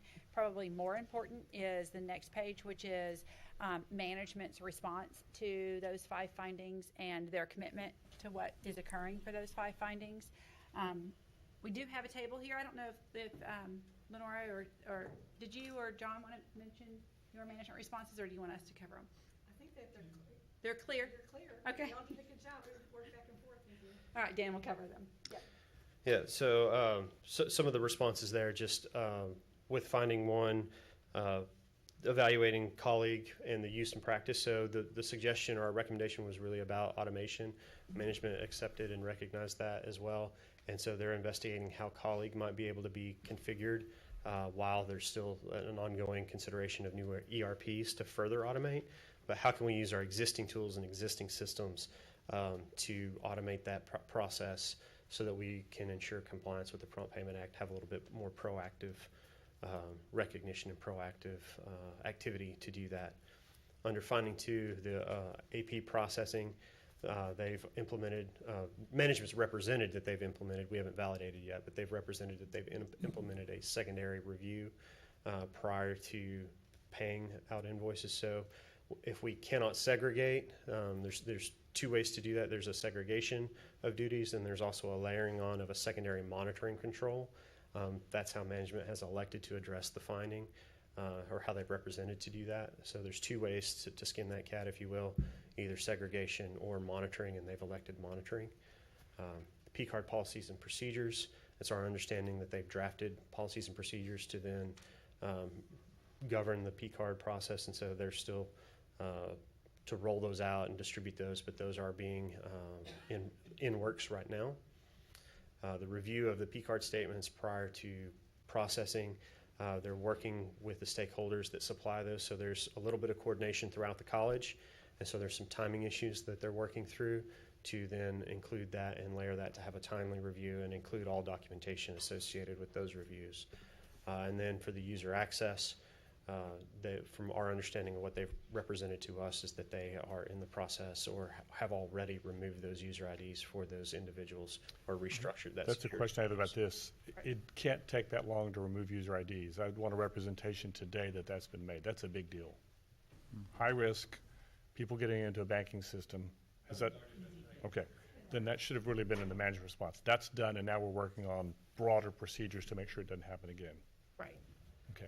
That was one of the concerns that I had. But I also Microphone, please. Ella.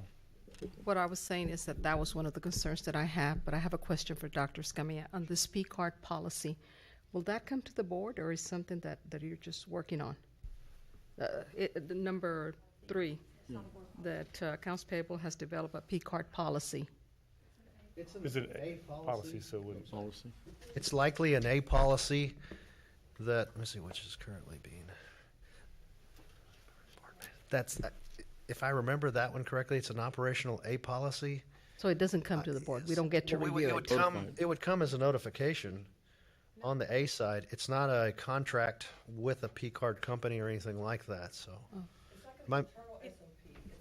Come up to the microphone so we can all hear each other, please, Tammy. Just because I kind of have more, it's not necessarily administrative policy. The administrative policy may say we have P cards, but it's like an internal standard operating procedure. So it would be their standard operating procedure, which is what the auditors would take and test against. Are you following your standard operating procedures when you administer P cards? So it doesn't necessarily mean it would be a formalized A policy, because there are a lot of procedures that we do and guidelines that we do that are our internal SOPs, but they're not that detailed in policy. Alyssa, you're looking like you're not, should it be a policy, or you have a different opinion on that? I completely agree. It's an accounting policy. Policy or procedure? She's saying it's a standard operating procedure, not a policy. So I think the board probably should be procedure. And that is in accordance with the hierarchy of your policy procedure and best practice framework that I don't want to misrepresent. Okay, so, good. Yeah. We have significant board policy that addresses the area of finance and business and finance. And so that is the board policy then that sets up the overall structure and policy and management of finance. And then these are procedures that would be internal to the process. Okay. And so what had happened is we had practice, but we did not have written procedure internally. Yeah, so, and that's what we audit against. You know, so it says existence, we allow P cards, and probably there is an expectation of what P cards can be used for, and that stops. Then the accounts payable function has to administer that expectation, and the administration of that expectation would be the procedures and the practices that users and cardholders as well as disbursement personnel are held accountable to. And so when we test transactions without written documentation of the expected practice, we have to look at consistency of occurrence. So we have to take 10 departments, and are we all using the cards in the way that they are expected to be used, and do we see any outliers? And so we'll say you need to have documented processes, procedures for the P card practice. And I believe our recommendation says, so implement formal P-card policy procedures to address appropriate P-card usage, allowance and allowable and unallowable expenses, departmental approvals, routing, approvals of P-card statements to AP prior to payment. So those are the functions that we would have expected to be documented. And, you know, frankly, memorialized as to what was represented was the practice, but we want it in writing so that all employee cardholders can be held accountable to it. And so the table that we show you here is a summary of the management response that's a little bit more robust in the report. And the commitment is that they have already drafted that, that document. We've not reviewed it. That would be in a follow-up procedure, but that they've drafted it. And then the last one is access reviews. In order to keep the access clean, they have represented that the access has been removed. The inappropriate access that we identified have been removed. And so our process for the accounts payable audit will be to monitor the management responses, including the dates that are in that report as to the commitment dates. And in our fiscal 2019 plan, which starts 9/1, we would come back and test to ensure that the corrective action has been in place and it's operating effectively to try to close those prior findings. Quick question on that, Alyssa. That could be anywhere during 2019. I know from the last year's discussion, you like to give them time to implement some things. Yeah. But given that one of them is high and involves bank accounts and cash, is there any merit to putting just even, and that shouldn't be a big deal to testing that early on? Because that's the high risk. The rest of them are moderate or low risk. There's no restriction on our part to come in and test one finding, especially something that's access driven. We've been talking to Tammy about coming in more frequently, and you'll see on the next 3 audits, there's some openness, partial completion, and we would like to come in the summer and more readily to try to start, clicking those off, so to speak. And we are here doing follow-up procedures on the procurement audit. And so when our team is here, if it's the right team, and if management's representation is that it's corrected, there's no restriction on our part to do that. It is distracting if we're knocking on their door, every 6 weeks. And so if we can accumulate some piece of it, then we will want to do that as well. And so there's just a right timing. But this summer, we expect to be able to follow up on several of the prior audit findings. Okay, great, thank you. So we should move to the next audit. The next audit is, I'm going backwards, that's incorrect. The next audit is the follow-up procedures over admission and registrar, and we do have progress on admissions and registrar as well. Yes, so as a reminder, we did our initial audit of admissions and registrar in 2016, and then we performed some follow-up procedures in the 2017 internal audit plan. This is a continuation of those internal audit follow-ups as part of our 18 plan. The scope was to address the remaining 15 open, and so you'll see on the table that we provided that 10 of those had been remediated as part of our 2017 follow-ups, and we're coming back to report to you that an additional 7 of those have been remediated, with another 2 having partial remediation to have 6.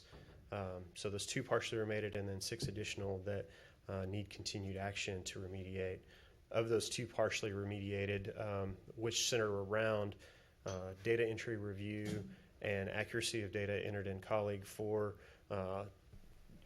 student applications, really the reason those are only partially remediated, there's just a little bit more refinement and action that needs to be taken. We tested, we identified a few exceptions, and so we're working with actually Rito and his staff to manage that, to find the right information that needs to be monitored, and we think we've done that. That's one of those other areas that we would like to come follow up on a little bit faster so that we can show complete remediation on these, is to they've gone through and we've worked with them to identify some specific fields of data that need to be, and that are critical for the application process, and how that information is used after the application process and admissions process. And so those are the 2 findings that could be remediated with that additional refinement. So as an example, management represents, we've put a review function in place. It operates 6 months. we come in and test and we find a few exceptions, and there were a few. It wasn't a large quantity, but there were a few. So then we talk about how did these slip through the cracks? You know, what happened? And what is the review process that you put in place? And maybe we could fine-tune that review process and focus on larger supply, less fields, so that we're looking at the criticality of the accuracy. And so it's the fine-tunement, and that's where I think our experience is helpful. It's the fine-tunement. That's why we didn't fully close these. We could have closed them and said, there's only a few exceptions. They put a procedure in place. It's better. But I'm You're referring to the two? Yes. Okay. I'm kind of a little bit more rigid than that. Right. And so we only partially closed them. The next four have had not made enough progress to be able to say that they were partially closed. And then there's two that we did have some progress, but timing was off. Yeah, so the two where the timing was off was really the review of student changes and the tracking that request. The student changes are very similar to the admissions information, where needing to further refine those fields and then track the timing to ensure those changes are made timely. That did not show enough progress. There was some progress made, but not enough to show partial remediation. The remaining four for advisor training and continuing education, there's still progress to be made there, as well as for the proof of residency. That's really a documentation issue as well, having and maintaining that documentation. There were representations through our testing that the college and personnel are looking at proof of residency when we change from like a out of district to an in district student, which affects their tuition rates. There's evidence and representation that they're actually examining that documentation. However, when we audit it, we need retention of that documentation to establish the case. And so that's really where the centering of that finding is, the documentation around that. Okay, well, I have a question. The application information that's being keyed in manually, it's not hurting our students or holding them back, is it? No, it's not. None of this admissions process is holding them back. This is a record-keeping review in order to ensure that we have accurate student records in accordance with, one, what we say we retain and the information we get and give them credit for, and two, the academic record keeping requirements that the college has. So this is a record-keeping initiative from an admissions and registrar. It's not keeping a student from being able to attend class or register. Okay, I just wanted to make sure. I'd actually frame that a little bit more narrowly too, in that the manual applications that actually are processed through the office and manually entered is extremely low. And because you it's have even reducing. Through the applied Texas is where the majority of the applications come through, and it's actually helping students a little bit, because a lot of colleges will cut off and say, once registration's closed, it's closed. But these manuals that are keyed in manually are paper applications that are submitted late or after the fact, or really helping students get in, versus just having a hard cutoff and say you missed registration. They're allowing, because there has to be a cutoff with the digital process through Apply Texas. This is a manual process that's actually allowing more access for students. There's just a few things, and it might be, some of the information might be minor, so that's why we're really working with the college to focus on the key elements that have to be absolutely correct and validated, and really focusing there as part of that review to help them. And I appreciate that. I just wanted to make sure that they were not missing registration Absolutely. because of the data. Some that was paperwork entered. pulled up. Correct. Yeah, I would add that we are registering students earlier than we ever have in history. And so that's an indicator of, well, they must apply first. And so since we've had the changes in the tie-in to Civitas and a couple other things that we'll talk about, those processes are leading up to the higher graduation rates, the application of graduation, and so forth. So we have done the biggest indicator that we can work our way back from was last fall, going into fall, when we had the students prior to the first day of class at 98% paid. That's way down the continuum, but that is a biggest indicator of how we're ramping up earlier and earlier. Therefore, providing better service, being more efficient, being smarter about it, using data, analytics, and all the like. So we've come a long way, and Dr. Silva has been leading that charge. So we do have 8 findings that are not closed yet, And so it looks like, if you're just counting numbers, it looks like there's not enough progress.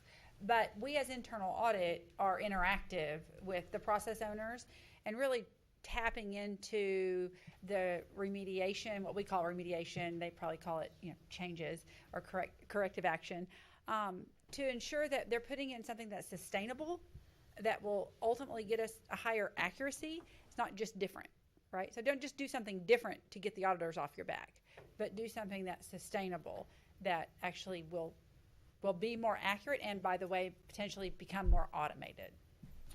Along those lines, unless I do have a question, a couple questions. You said 2016. Remind us when this audit was done in 2016. Mid-16, into 16? No, this audit was done after the spring semester of 2016, so 2 years ago. So it's been 2 years. Yes. And I understand what you just said about progress and takes a while, things like that. I think the thing that sort of stuck out for me was not that 8 haven't been done yet, because 8 is almost 1/3 of the 25. It's that 6 haven't been started. And it just seems to me 2 years later, that's a big difference, that there's been no movement on those. And so is that unusual in the auditing world to come in 2 years later and find that an entity has not done anything towards? And that's a fourth of those 25. I have 2 comments there. It's not terribly unusual to come in, we as internal audit with our, kind of audit opinions, to come in and for management to say, yeah, but you don't understand. I don't have the people to do that, or just because you should segregate that duty doesn't mean that we can because of staffing or whatever the reason is.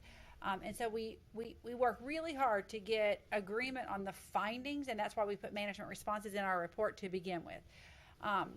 However, there are instances where just because we as the auditor think you should do something, and I'll talk about getting proof of residency as an example, doesn't mean that the college agrees that is a appropriate monitoring of the risk. So at the last board meeting, there was one finding that was closed by management, because if they had, in their humble opinion, if they had done what I wanted them to do, it would appear more restrictive than open access. And that was the call of the college. And we, as internal audit, didn't disagree, but I still think the right internal control thing to do was to have the paper trail.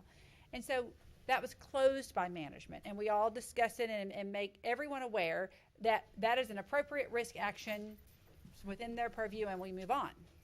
And so we work very hard, like on these 6, to determine whether or not it still makes sense. So taking advisor training, if we have new advisors, maybe and we had a lot of turnover, you might think that was more important than I do.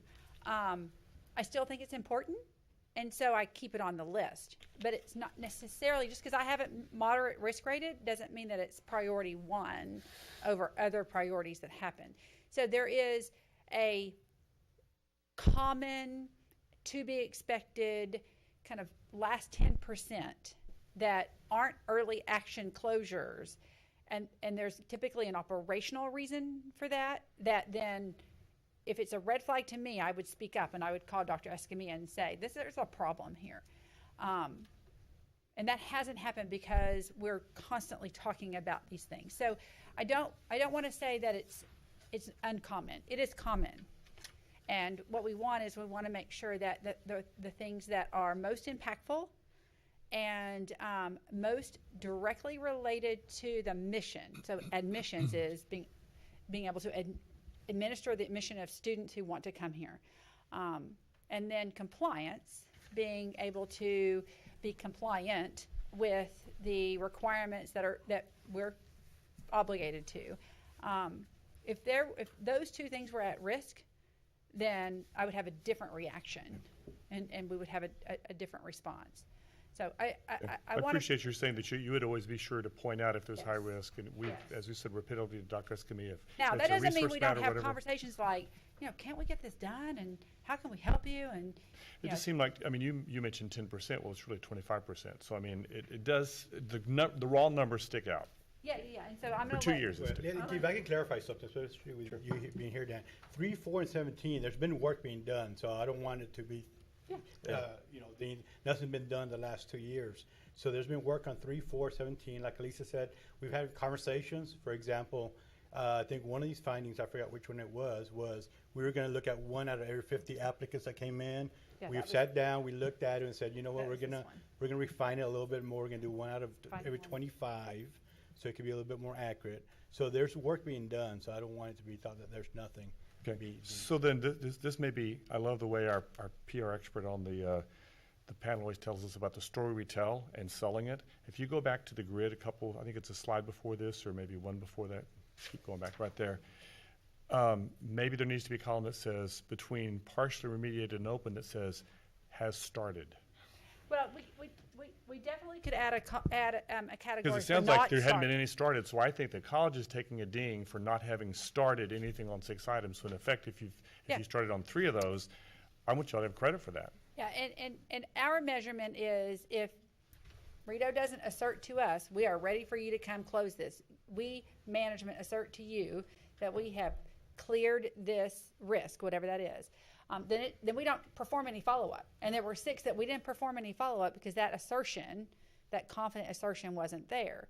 And so there is a way for us to add certainly a classification or a category that says not started versus not ready. So you just triggered a whole new question in line of direction. So you're telling us that the management asserted that they were ready on those other 2 items, but when you got in and audited them, they really weren't ready. Correct. Yeah. Okay. And that's what Dan said. We tested it and we found some exceptions that they didn't find. Okay. And so we said, how did these get missed? And to Rito's point, well, they were checking every 50. 50, yeah, 50. And we said, well, maybe you need to check every 25, but only check these critical fields.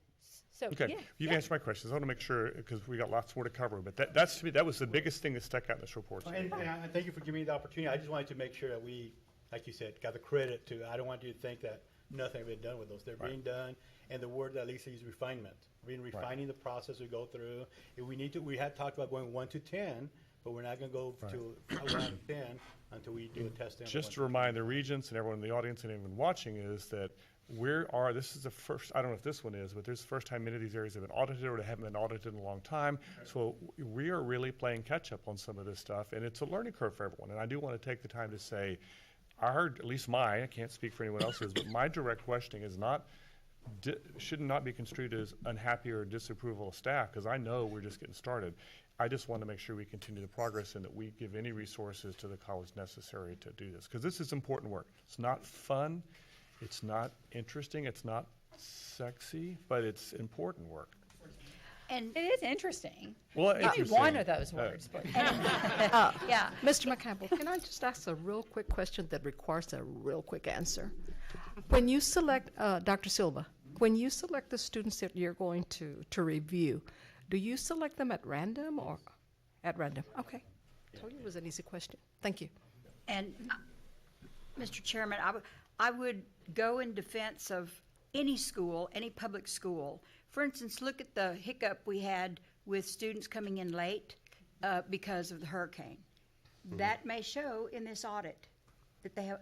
What about the new rules about students that are not born here? What are we doing about DACA? So those are all little individual things that, we're talking about people. We're not talking about numbers or tracks or whatever. We're talking about people that all have lives. And you will find that in every school district, you have these things.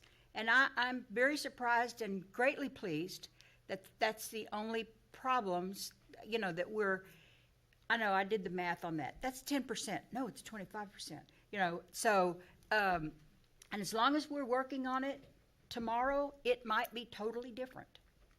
So I just want all of us to keep in mind that we're not talking 1 and 1 and 2 and 2. It might be 3 and 4 equals 10. So, and every child is different, and they all have their problems, and we hear all the stories all the time, and sometimes those have to be exceptions, especially in registration. Just to make sure we're not trying to do 2 and 2 equals 5. I don't know, the 2 of them are So every internal audit area that we look at, whether it's admissions, IT, now financial aid, is a first-time deep dive of the practices that exist within those functions. And what we keep hearing is thank you. Thank you for pointing this out. We'll try to make it better. And it's people, process, and technology that make things better. And the people are what we have going for us. The process, we want to be more institutionalized. And the technology, we already know, has some limitations to it. And so it's people, process, and technology that help make it all better. So financial aid, we have a good story on. So I'll let Dan cover financial aid. Financial aid, very similar to admissions and registrar. We did the initial audit in 2016, had initial follow-ups in the fiscal 17, and continued those follow-ups again this year. Previously, there were 6 findings from the initial report. 4 had been remediated, so we performed procedures on 2. One of those, which we were able to show as completely remediated by college management. The other was partially remediated, and so that centers around this review of Title IV funds. And so the Title IV refunding process is very complicated, has lots of different data points. There's a lot of activity that goes in and out through that processing of those transactions. It's a manual process. And it is a manual process to actually calculate then and initiate the return of funds back to the Department of Education for federal student aid. We did identify 2 errors in the calculations, and so we were able to show that they had made progress on the processes and procedures to return the funds. However, with the 2 exceptions, we did not believe that we could show that it was completely remediated, just partial remediation. Again, this is one testing, so they made changes, showed progress. There needs to be some continued refinement of that process to make sure, and I think when we identified the 2 errors, we were able to identify the specific data points.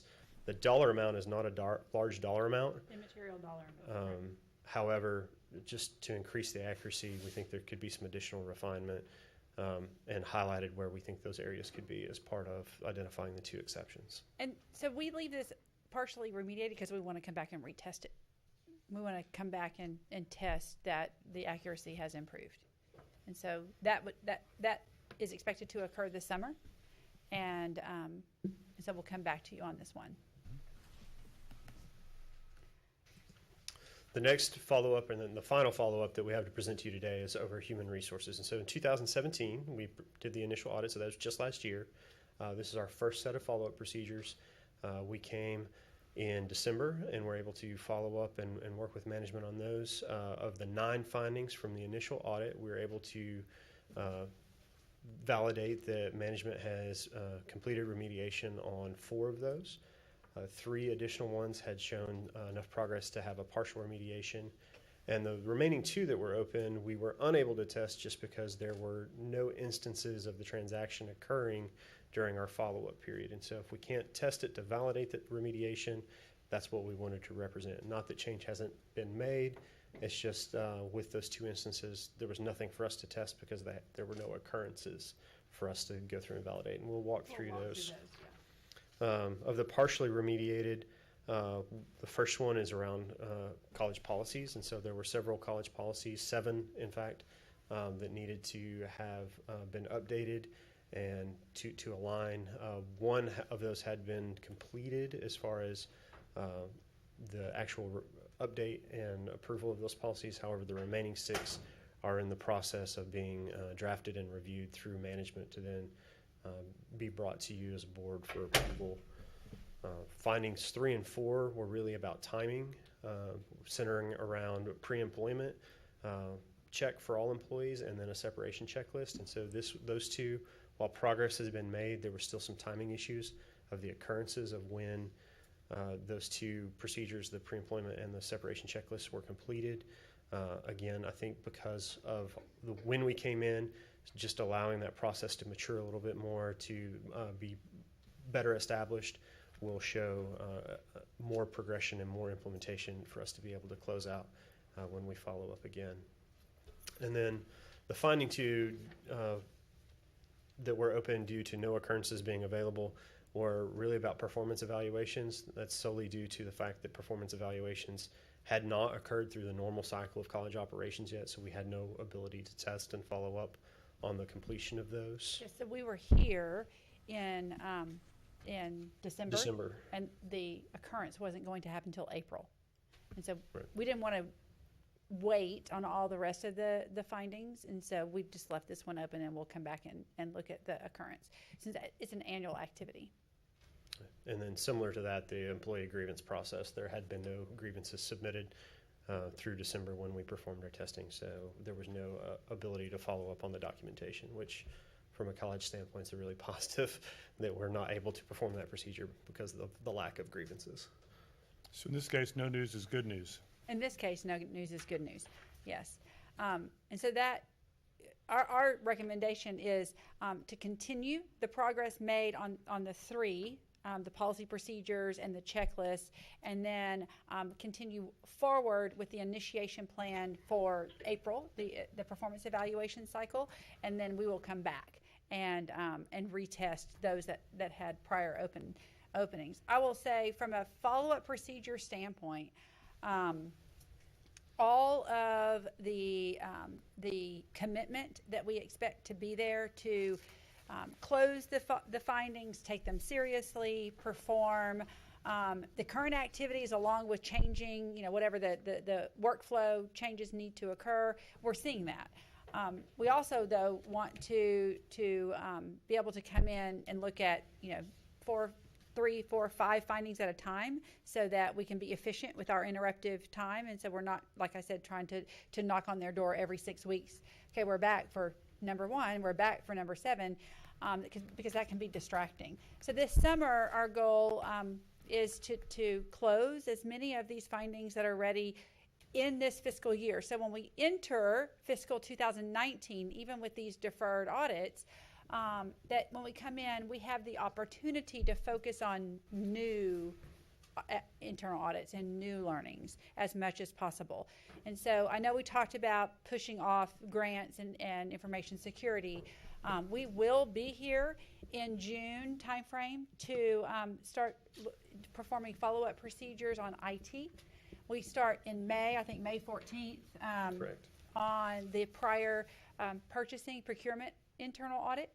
And then we will be talking to Rito and Tammy about these open findings from these follow-ups that may be ready for us while we're on site and here, so that when we get to that presentation of what the plan for 2019 needs to be, we have a smaller number of prior findings that would be, would require our review. And so that's our goal. And then in the annual internal audit report that's due for fiscal 2018, we can show the highest amount of closure on behalf of the college of prior audit results. That report is not due until November. It's due November 1st of 2018. So the cutoff is August 31st, but then you have time for us to prepare that report. And so what will go in that annual report, is the plan for 2019, and including how we're going to cover things like grants and construction, the closure and progress made on prior audits, and the updated risk ratings that will happen from our updated risk assessment meeting. And so that report summarizes this fiscal year. Any other discussion or open questions related to audit activities, internal audit activities? Regents, now that you're all seasoned internal auditors, any questions that you have? Now that we know everything we needed to know. Some are a little more seasoned than others, but good. Well, thank you for your time. We did do, obviously, a deep dive on that. We haven't seen you in a while. It's a big activity, and so it's important to do that and to do the due diligence. So and we have quite a bit to undertake in the summer, and so we should have another report back to you. Great. It takes years to complete just one audit cycle. How often do we have to do this? So the internal audit function should be ongoing, but you absolutely don't need to touch the same functions every year. And so every 2 to 5 years. It seems like a large range, but if there's not a large velocity of change and the accuracy is there and the stability is there, we would not recommend that you touch the same areas more than, say, 3-4 years. We do have some big change here at the college coming, and the new ERP system is very important. And so having confidence in the existing procedures that will translate, irrespective of automation, is very important. And so we will prioritize those highly pervasive functions like purchasing and HR that are necessary, and that's what we've done. Any other questions for Regents? I do believe, don't we all need to have a motion to accept this in a second? Do we have a motion? Who said first? Ella did. Do we have a second? Second by Gabe. Any further discussion by Regents? Any public comments on agenda item number 4 regarding internal audit reports? All in favor signify by saying yes. Yes. Yes. All opposed? Motion carries unanimously. Thank you very much. For your time. We look forward Thank to you. seeing you this summer. Agenda item number 6, discussion and possible action related to the designation of a contractor for the HVAC testing, adjusting, and balancing services in response to RFP 2018-4 and authorizing the administration to proceed with awarding the contract. August Alfonso. Thank you. On April 2nd, 2018, the college issued RFP number 201804 for the testing, adjusting, and balancing services for the following 2014 bond construction projects: Emerging Technology Expansion, Workforce Development Center construction, and the General Academic Music Phase 2 construction project.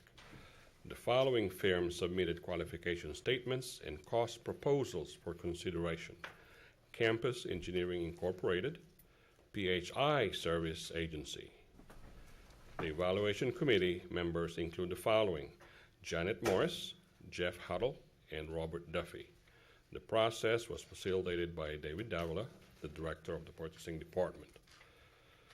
The evaluation committee's recommendation for the contractor for the testing and balancing services is PHI Service Agency. The proposed contract amount is $122,780. What was the budgeted amount for this project? Did we have a budgeted amount, or was it open? There is no specific budget amount for this one. This is just, a line item to do. And how far apart were the bids? The next lower bid is about 180. Next lower? 180,000. The next closest bid is over 180.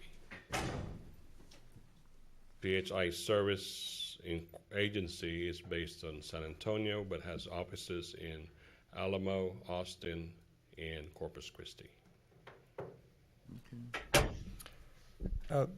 When we have a question or a situation where their home base is someplace else, but they have a local office, how do we count that when we do the metrics or the summary on how much money is used with local? Yes, sir. When everything else equals, then it matters. In this case, the other bidding firm is from Dallas, Texas, and their bid is over $180,000. So this would be counted as a local vendor since they have an office in Corpus? The committee did not factor that in, since both had offices identified that their corporate office is out of town. That's not my question. Yes, sir. The question is, it's not about who got it this time. I'm saying when we go back periodically to the bond issue, we total up those categories to say how much of it was local participation. Is a vendor, and this may be a question for you, David, is a vendor that has a local office but it's not their headquarters, does that count as Yes, a? sir. Okay. Yes, sir. It counts. We try to follow the board's goal of having at least 25% local participation, so it does matter. Make a motion to accept. We have a motion and a second. Any further discussion by Regents? Any public comment on item number 6? Hearing none, all in favor signify by saying yes. Yes. Yes. Any opposed? Motion carries unanimously. Thank you. Thank you. Item number 7, discussion and possible action related to revisions proposed to policy B21 Board of Regents. Dr. Lewis, welcome back. Thank you. The Southern Association of Colleges and Schools Commission on Colleges, or what we call SAC-COC, approved 2 new principles of accreditation in December 2017. Those are 4.2.F and 4.2.G, covering board governance. 4.2.F, the governing board protects the institution from undue influence by external persons or bodies. And 4.2.G, the governing body defines and regularly evaluates its responsibilities and expectations.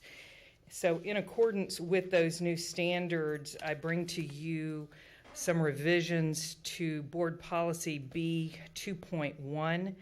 I do have to tell you that there is a mistake on that page. I'm not sure why, after it says Board of Regents, the word web page is there. It's an old version of something that came up, and I apologize for that I didn't notice that until after everything had been posted. So what we want to add on B 2.1, in accordance with board bylaws, college policy, and other applicable standards, the board shall perform an annual self-evaluation of its performance. The self-evaluation will incorporate criteria assessing board operations and defining board effectiveness. The board will use the results of the self-evaluation to assess past performance and to establish goals for the future. The board has been doing, as you know, annual self-evaluations. The new principles of accreditation require that you have a board policy that says that you will do an annual evaluation. So that's why that is being brought to you. Under B 2.1.2, the statement of ethics, upon acceptance of the office, then annually while serving, the members of the Board of Regents will review and agree to adhere to the following ethical standards. And that change will comply with the new 4.2.F. Be happy to answer any questions. So basically, all we're doing is bringing into compliance things we're already doing. That's correct, sir. Okay. Do you have a sense, either Dr. Lewis or Dr. Escamilla, since you both, I think, have served on review panels before, yes. Just this is more anecdotal, what would you say the percentages of college boards that were already doing a self-evaluation? In my experience, about 60%. I was going to say about half. Mhm. Half weren't doing it or had very It was very little data yes. or evidence to prove that they were doing it. Yes. It wasn't formalized Right. in at least, I'd say about half or 60%. Right. Close enough, yeah. Right. Are we talking about statewide or? Yes, ma'am. Yeah, Whatever they are. that's why. It was found too many times is what happened, and SAC said, well, let's get ahead of this. And rather than dealing with the 50%, let's bring everybody into compliance and make it a standard policy. So it's a point of pride for us that we've already been doing that. Yes, sir. And not just for those listening or watching, we just didn't start that last year or the year before. We've been doing it now For many years. a number of years. Yeah. This goes way back. We've fortified and built upon it over the past 7 especially, I think. And again, for the record, we have done ours based upon some of the guidelines and standards by Association for Community College Trustees, so we've really modeled after best practices of a national organization. So I think that's speaks well for the regents who've been serving. Yes. Good. Any further questions on item number 7? Do we have a motion? Motion to Motion accept for the Carol, and it recommendation. was a second from Sandra. Okay. Any public comment on item number 7? Okay, let's do it just since it's a policy. Let's do a roll call vote on this, if you don't mind. Ms. Scott? Yes. Mr. Rivas? Yes. Ms. Mesbarger? Yes.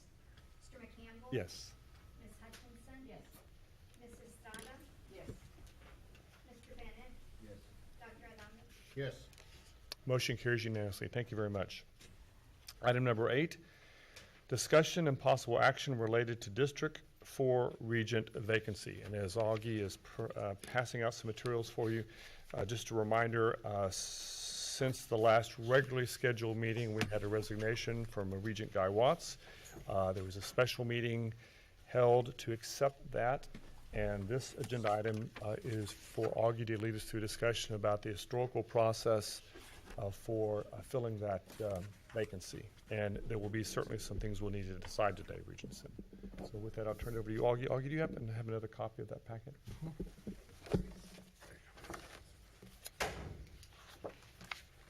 Regents, you have in your packet just a few materials. First is a short history of the board vacancies that the college has dealt with in the past and how they handle those.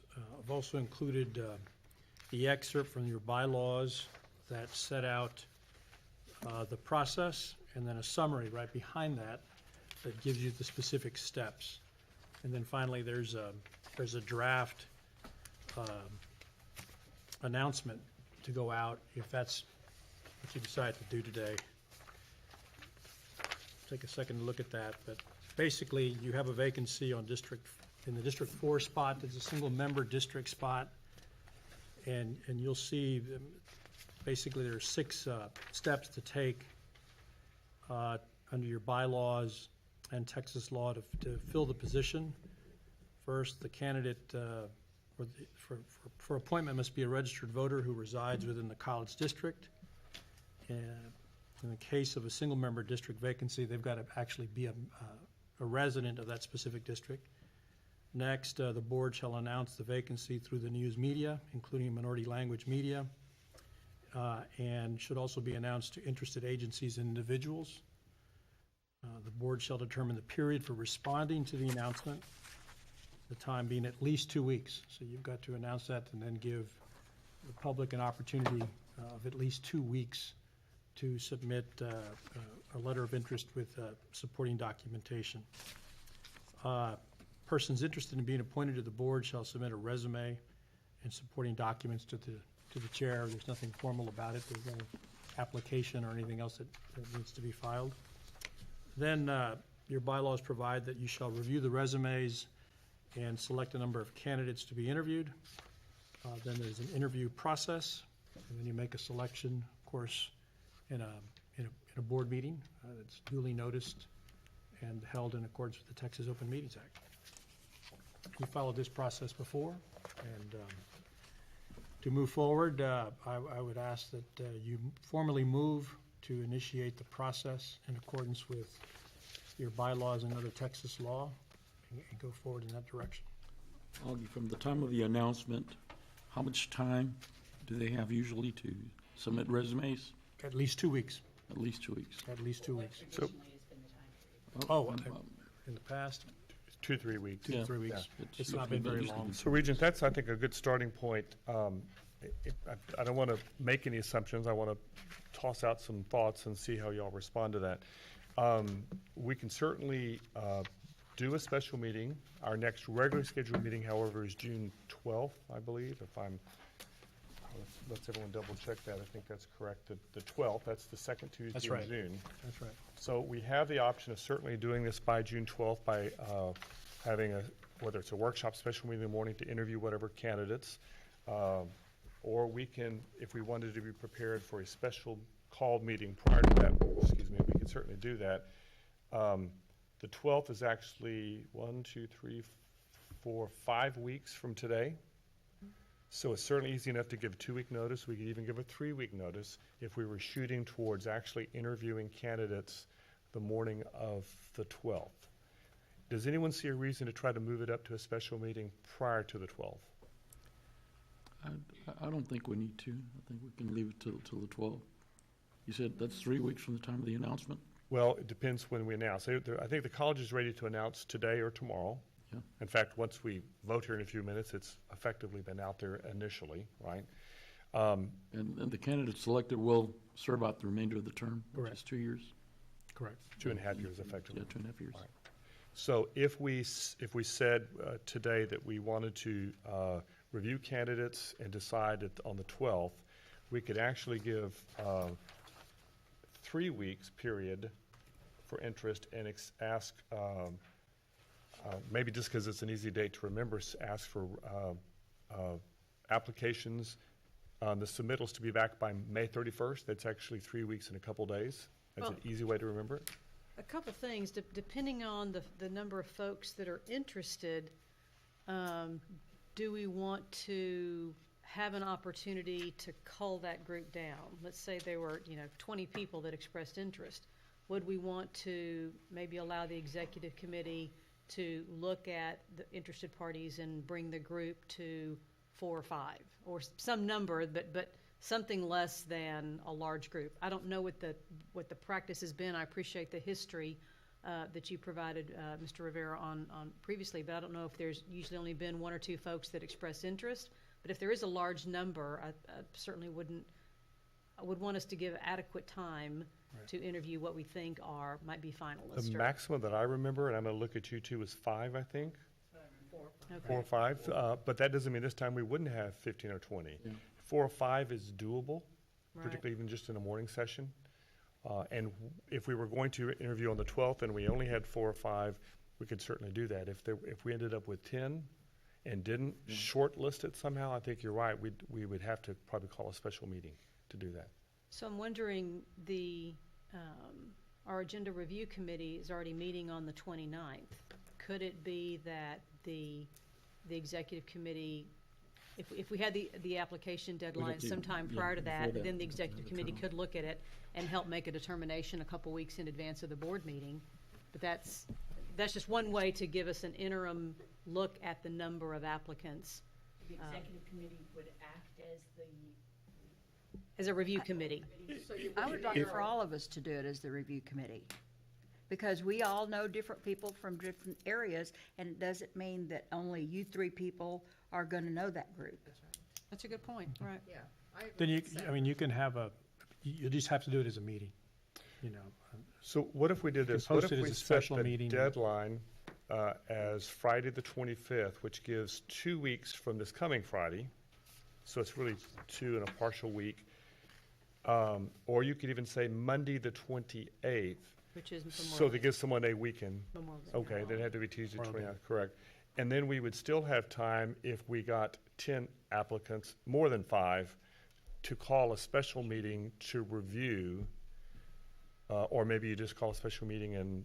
Click out the top 3 or 4 or whatever we Right. decided to do. I like that idea, just to call a special meeting, because I don't want to be the morning, if we do it the morning of the board meeting, what if we're pressed for time, I don't like that.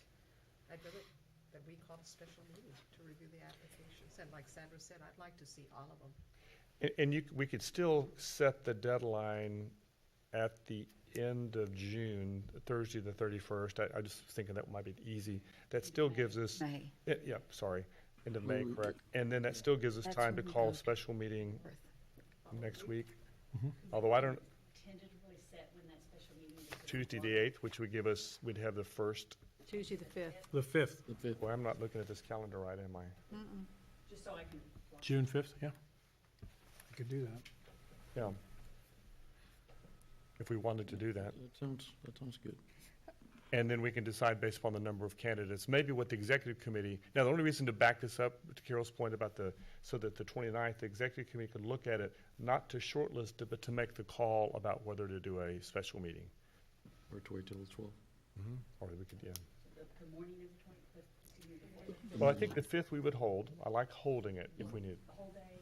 Oh, To review the applications, the 5th, is that what you're saying? Not for interviews. Shortlist. to see if we needed a shortlist. Correct. We'd only call a meeting if we had probably, let's just say, more than 5 candidates. Okay. Now, the flip side is, we could go ahead and say we're going to do a special meeting on the 5th, interview folks. I think it's nice when you set out an application that you say, and we will interview on this date, so potential applicants can put it on their calendar also. I thought we were. Yeah. I thought we were going to review and do a short list on the 5th, and then 12th, we do in the interviews and go, no? No, yes, it just depends whether how many, if we only got 3 applicants, is there a We need to the meet? 5th. Right. If there were only 3 or 4 and you want to interview all of And do them? them that day. Not the interviews, Right. short list. Or If you have 3 we 4, can move towards a meeting on the 5th anyway, so that we would pick someone that date Interview. and then, interview, and then they'd be seated for the beginning of the meeting on, We couldn't tell people that the interviews were going to be on the 5th because we don't know. yeah, we don't know. I'd kind of lean towards doing it on the 12th, and that way we could always say it's going to be in the morning of the 12th, or let's just plan now that we're going to block out our morning on the 12th, and then that way that gives candidates plenty of time. So let's start with that. Let's narrow this down. Are everyone okay with the 12th? Morning of the 12th, so we block out our calendars, regular scheduled board day. For interviews. for interviews. And then, if needed, we would meet on the 5th in the morning or the afternoon? Shortlist. The morning, to do a short list if we had, let's say, 5 or more candidates. Okay. So we've got 2 decisions. So then you're saying the deadline would be May 31st to apply? Depends, it's a question of, do you want to give people just the minimum required 2 weeks, or would you like to give them a little more to apply? I don't think they Well, we're gonna be going about 2.5 we're gonna be going a little over 2 weeks. Yeah, 31st would actually be 3 weeks from Thursday. So basically, we're giving them 3 weeks for them too. I personally like that because I hope the quality of the candidates is represented in their time to prepare. Yeah. But And, that's, and we have enough time. We do have the budget workshop in June also. So on the 12th. That's what we have penciled in at this point. Right. and that's a morning workshop? Yes. If we want them, don't we want, I mean, that would be difficult to have interviews early morning the 12th and then seat them that afternoon. Because this is such a short appointment, as many board meetings as they could attend would be beneficial. And so what are you suggesting? So if we work back and the 5th, since we're gonna have budget meeting on the 12th, is that what you're saying? That's what we have in. Okay. I'd like to have the region in. All right, so budget leave meeting. that there and then go the 5th, do everything. I mean, do the cutting and then call for interviews. No, wait, go back to the 31st. Yeah. And 3 of us are going to be gone Yeah. 31st and 1st. We'll be in, you're not gonna be here either. Yeah, I'm not gonna be here either. No, but we're talking about, Just the application deadline. yeah. Oh, okay. So we could move that up to the 28th, couldn't you? The problem with the 31st then is getting, all get correctives would have to go out in the packets if we did a meeting on the 5th. And the packets have to be posted on Thursday, the 31st. Friday the 1st. Friday the 1st. So it doesn't give staff a lot of time to prepare packets. So if we want to decide on the 5th, I think we need to have the deadline maybe the 25th, 2 weeks from Friday. Mm-hmm. Or, actually, if you want people to have an extra weekend to apply, Tuesday the 29th, which gives them that long Memorial Day weekend. So the question for you, Dr. Escamilla, if applications were due at 12 noon on the 29th, I'm just proposing that gives y'all a couple of days to get application packets ready and back to us. There should be time. And then they could be posted on Thursday the 31st or Friday the 1st, and we would do a special called meeting on the 5th. Is that what we're suggesting, Regents? Okay, so the special meeting on the 5th is for what purpose? To go ahead and interview and select, so we can seat someone and they can have time to get up to speed before we start the budget workshop. And when was the meeting to call? They'll be in the budget. Would be no workshop. meeting, we'd have to put them all in one day. Augie, would anybody need to check residency requirements? Our elections administrator would do that. Jessica? Jessica. And does anyone have any conflicts with the 5th? This is important to everyone, to make sure everyone could be there. I have a late afternoon conflict, but I have an afternoon conflict. all afternoon, or? So we'd start in the morning? I can see what I can do. Yeah. That's okay, I mean, technically I have one from about mid-afternoon on also. Well, I think we could set that based upon how many candidates we get. If we have 5 or 6, I mean, historically, we spent, Augie, 45 minutes. no, 20 minutes with each, 30 minutes. So you can get, so let me summarize, repeat, to make sure we're on the same page. We would post, after this meeting, an application period that would be through Monday, the 29th, closing at 12 noon. We usually do 5 o'clock. I'm just really checking y'all to see if y'all paying Yeah, attention. we usually do Thank you 5 for that, 5. yes, Tuesday, the 29th.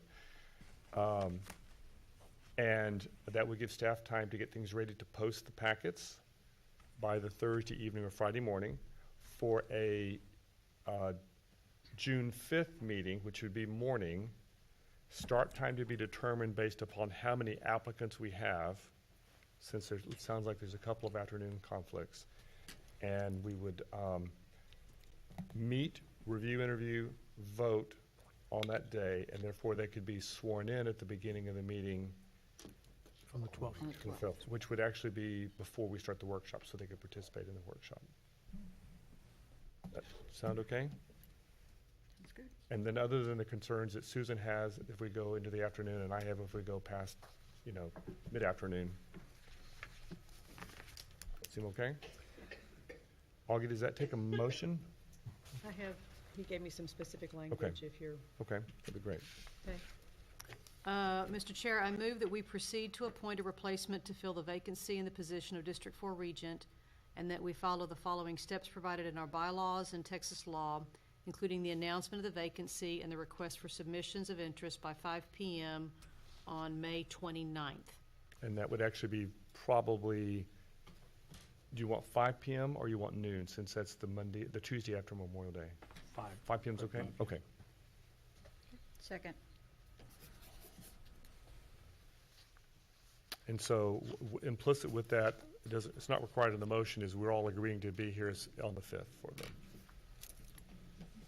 Okay? Any further discussion by regents? Any public comments about the motion on the table regarding the appointment of a replacement for District 4 Regent? One more question. The replacement will serve until 2 years. The unexpired term. 2020. 2.5 years. 2.5 years. Next election. And is that in the packet, is that in the press release? Does it state what the? Remainder of the term. I think it is, right? Is that right, Ms. Adelman? No. I think you We should, can yes, have if you don't mind. And I think it's great that y'all have, I think you are prepared, Melinda, to post things on the website so that an applicant can gain more information about Del Mar College, the process, the district maps, everything they need to make an informed decision about choosing to run or to put their name into the hat and to serve. The other thing that you might want to add to that press release, if that's going to become the information document that if folks request information on the process, might be one of the places we send them to, would be that we'll be prepared to swear in and seat, if possible, the newly appointed regent on June 12th, so they know to Be ready. be ready. Even more specifically, that interviews are anticipated to be conducted the morning of June 5th. June 5th. Right, that's on there. Oh, no, it's not. I don't think it says anticipated interviews. Yes, it does. So be prepared to be interviewed for board members the morning of June 5th. We might want to take out the morning just in case. Right. Good point. So people know to hold the whole day. Okay. Okay, we have a motion on the table. Any discussion, further discussion by regents? And I'll call one more time, any public comments? Hearing none, a roll call vote, please. Dr. Adame? Yes. Mr. Bennett? Yes. Ms. Estrada? Yes. Ms. Hutchinson? Yes. Mr. McCampbell? Yes. Ms. Farber? Yes. Mr. Rivas? Yes. Ms. Scott? Yes. Motion carries unanimously. Thank you very much. Regents, we're about to go into closed session. If you'll stay in your seats for just a moment while I read the public. I'm sorry? Oh, I did not. Thank you. General public comments, which are posted. Does anyone like to approach the board with general public comments at this point? Thank you for that reminder. Okay, hearing none, we're going to go into closed session. Item number 9. Texas Government Code 551.071, consultation with legal counsel regarding the pending or contemplated litigation or settlement offer with possible discussion and action in open session, and with the seeking of legal advice from counsel on pending legal or contemplated matters or claims with possible discussion and action in open session. And B, Texas Government Code 551.074A1, personal matters regarding the appointment, employment, evaluation, assignment, duties, discipline, or dismissal of public officer or employee, including 1, the annual evaluation of the college president, with possible discussion and action in open session; 2, the annual board self-evaluation; 3, District 4 vacancy with possible discussion and action in open session. So we're going to go into closed session at 3:48, and Regents will take about a 5-minute break while we clear the room. Thank you.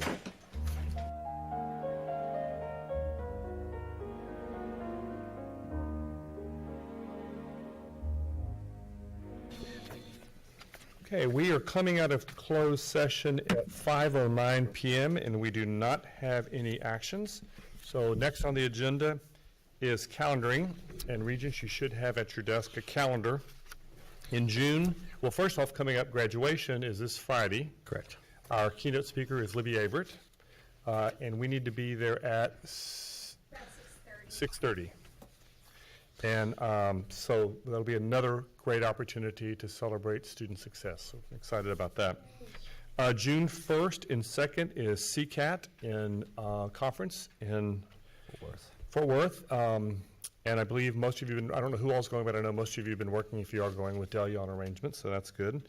June 5th, based upon our decision earlier in the meeting, will be a called board meeting, asking you to block the day out. We're not sure how long it'll take, and that will be the day we interview and select a replacement for our District 4 Regent representative. June 8th and 9th is the annual Stringers for scholarships. A personal favorite of many folks. Marker 37. Marker 37. There you go. June 12th is our regular meeting. We know we will have a workshop that morning on budget. I don't assume that we would be starting before 10. Is that correct, Dr. Escamilla? Generally 10, 10:30. So hold from 10 on just to be Yes, safe. 10 should be plenty We'll of time. fine tune that and get that out. Trey, if we select a board member for District 4 on the 5th, would he be sworn in that day? Or she. Or she, or not until the day of the... That may be a question for Augie. We'd probably swear them in on Swear the, them in before so they can be involved in the budget or process. swear them in, start the workshop as a meeting and swear them in at the beginning of that too. So we could do that. We'll work on those. That's a good point. Thank you for that reminder. July 10th is our next board day.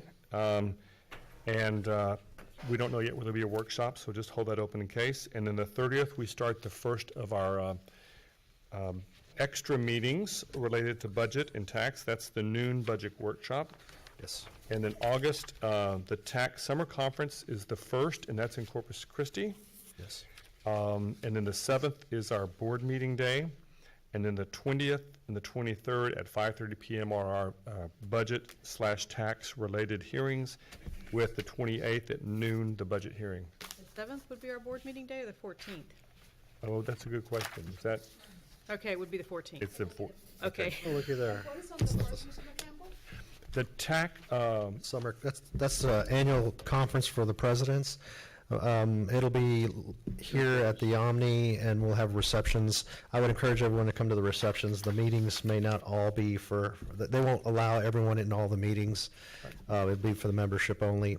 but as the host city, if for some of the socials, so I guess we can work with Delia to get a list. We'll get you the agenda, and you're more than welcome to come to the receptions. We'll have one at the aquarium and one at the Lexington. Okay, great. Anything else to add to calendaring? Okay. Hearing none, we are adjourned at 5:13 p.m. Thank you, Regents.